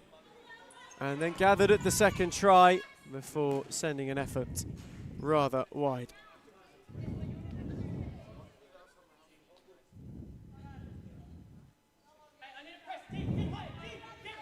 Marisa Teresi wanting his side to get higher, to go and stop 1-0 from being able to play out with ease. Hayek flung it. Duffy got in ahead of Smith. Just couldn't steer it further forward. Howard. Piers Barlow sold short, and now McCaffrey is in behind and flashed it wide. There was the breathing room. There was the break in the armour they were looking for. An opportunity, and 1-0 squandered it. And now Howard on for Wilbert, who drives wider than near post.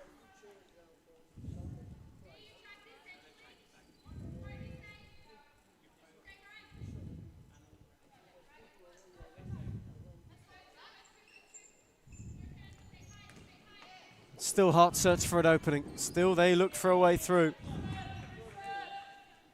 They cannot find it.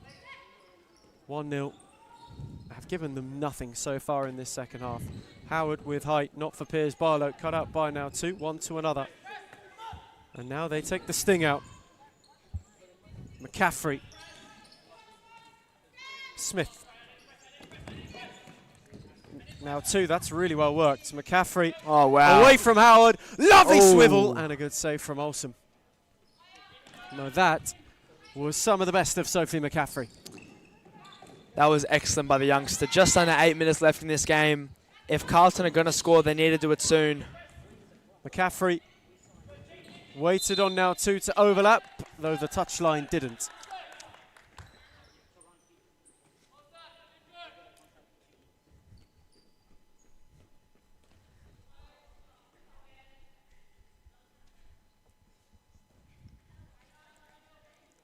Piers Barlow.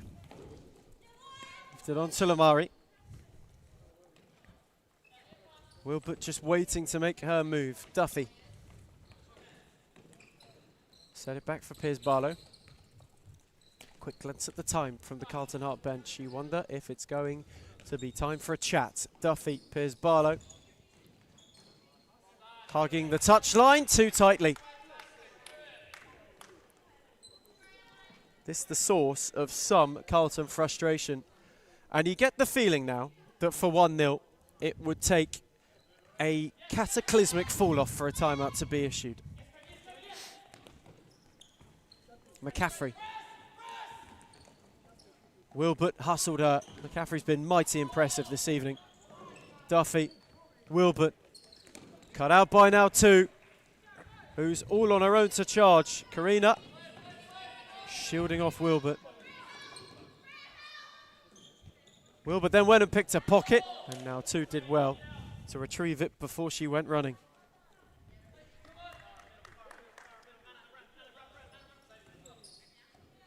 Here's Barlow. Lamari peeled away. Cut out by Smith. Taking over was now two, who was allowed to turn and go. Here's Barlow was in the way, and Chiara now two just stayed hustling. You can see the exhaustion on the 1-0 players' faces. This game has just minutes left, 6:34 to be precise, and they're really striving to hold on as Ramanyaka had a chance there back post and it goes out for a corner. Is this Carlton's look then? At a leveller. Ramanyaka got it back from Wilbert, went to flash it across, now two intervened, as did Smith. And Clara Ramanyaka ran out of room in the end. If there's going to be a Project Hail Mary, it has to be now.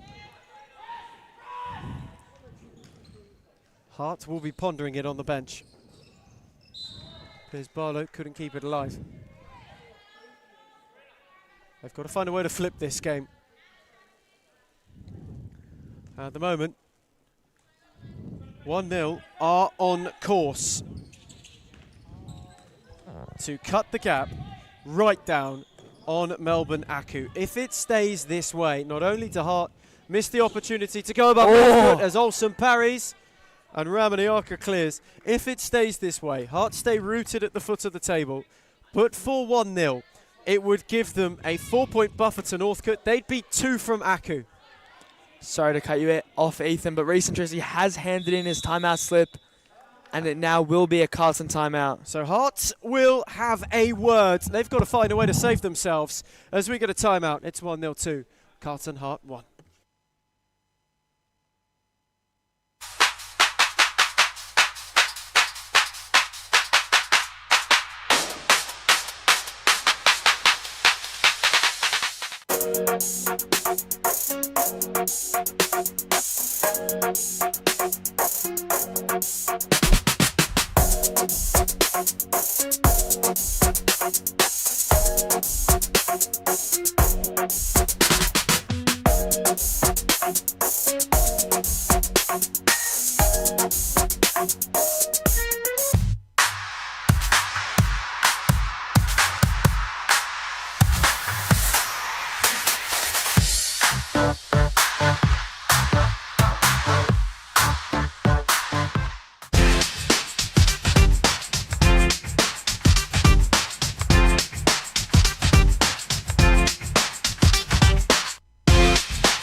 Returning from timeout,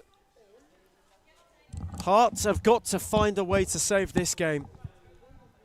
2-1 down. They flipped the script last time against 1-0.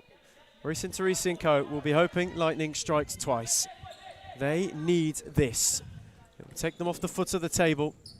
And for 1-0, if it stays this way, they're two from the top three, which is right where they want to be.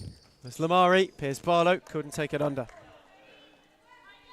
Last season's cup winners, 1-0, finally showing the form and showing the ability that they had during that tournament, and a win today would be nothing short.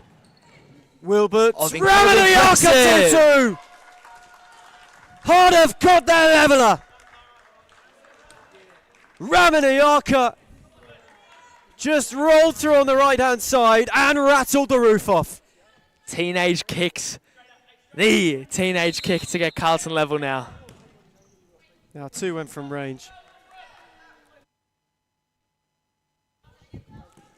They've got themselves level, courtesy of Clara Ramaniaka. Such a well-taken finish. Is it the kickstart they need?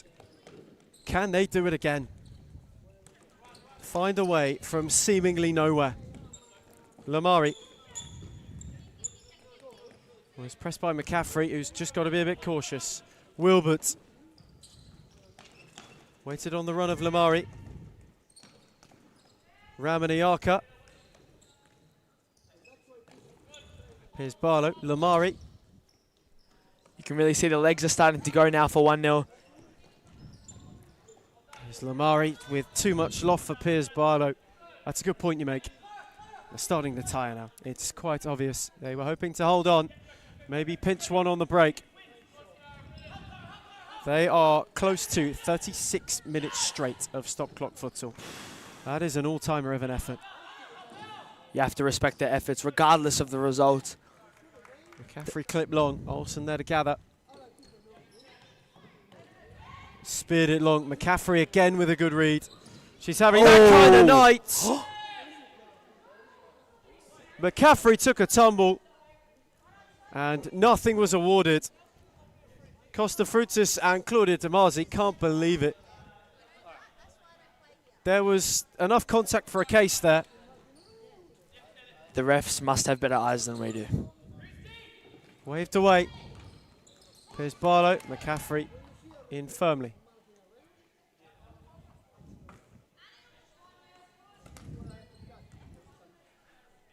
So now can Hart be the ones to go and pinch it? Taken with haste. Seen that again for Wilbert, and sliding was McCaffrey. Time is ticking. One more might be the winner. Ramaniaka not beyond now too. The point split. It pushes both in the right direction without doing many a favour to either. Duffy dinked it over.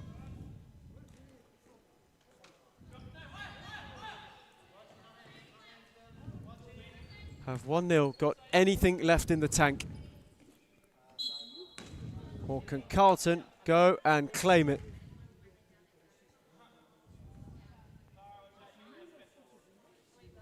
And well, I think we may need a bit of a court cleanser.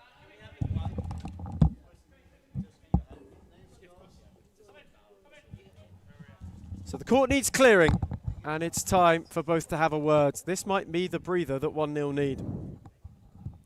Carlton starting to stretch them. Recent to receipt providing instruction.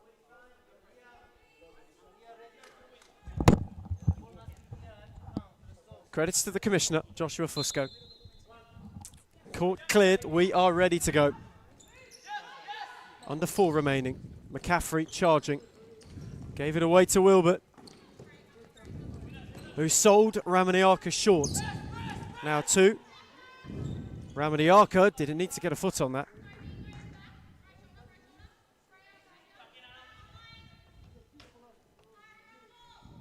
It's been a close and cagey affair between these two teams. They've traded possession, they've traded waves, and now maybe 1-0 with an opportunity, or is it Carlton's turn to go? Duffy, around 2! Oh, wow. Brilliant! Brilliant! And if that is the way that Carlton go and snatch it, that is a delightful, delightful Duffy goal. And frustration bubbling through on the 1-0 bench. It's happened again. It's happened again. It is happening again. 4-1-0 against Carlton Hart. You've got to feel for them. They held on, they played well, they took their chances, but at the end of the day, the legs of Carlton Hart have just been a little bit too good for them. Now 2. McCaffrey. Drove it wide. Drove it wide. What an opportunity. Maybe, just maybe, gone begging for 1-0 to hold out. Costa Fruitsis is going to want timeout post-haste. Ramaniaka. Can they inflict even more pain? Piers Barlow. Roundel Hyatt kept it in somehow. And then with height, gave El Hyatt one to gather. And she sends one the way of her opposite number. Wilbert. Ramaniaka on for Wilbert. They will walk it in. No, they won't. El Hyatt will be there to deny. Ramaniaka was roaming and then took a tumble. And Piers Barlow. She goes again. El Hyatt goes again. Oh, that one more awkward for Olsen, who in the end did quite well. An awkward one there. Dropped just weirdly at almost kneecap level. And that'll be timeout. They are going to have a tick under 2 to save themselves. Now 1-0. The script has flipped on its head again. Hart from nowhere grabbed the double. It's 1-0 to Carlton, Hart 3.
And so, 1-0, who had it, now have to go and chase it and find it again.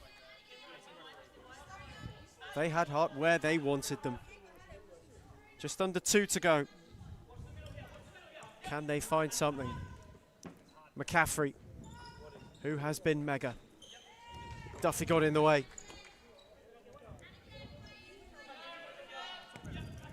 It is all or nothing for Costa Fruitsis & Co. McCaffrey's drive, Olsen's gather. Time no longer their friend. They've got to go and throw the kitchen sink at Carlton Hart. Whatever they have left in their tank, they must use in these final 90 or so seconds. Wilbert. Lofted, now 2 Reddit, Smith. Chiara now 2. Can they forge an opening, or is Wilbert going to go the other way and wrap this up? McCaffrey had to be careful. El Hayek didn't prevent the corner.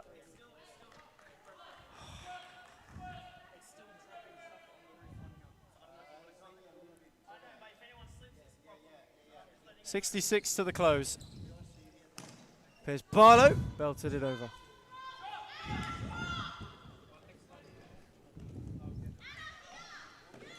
Can they find something? El Hayek direct. Now 2 nodded. Oh, Olsen committed and gave away a corner. this could be one of the last chances for 1-0. 61 seconds remaining. Emma Olsen in no rush to collect the ball. Can they snatch something from a set piece? Now to McCaffrey. Oh, brilliant. Oh, save. double save. Terrific from Olsen. Wonderful double save. And then the fling for Duffy was almost as sublime. El Hayek fancies a go, and the railing's been rattled. Inside the final minute, such drama in Darebin. Piers Barlow, Wilbert, Duffy. No room.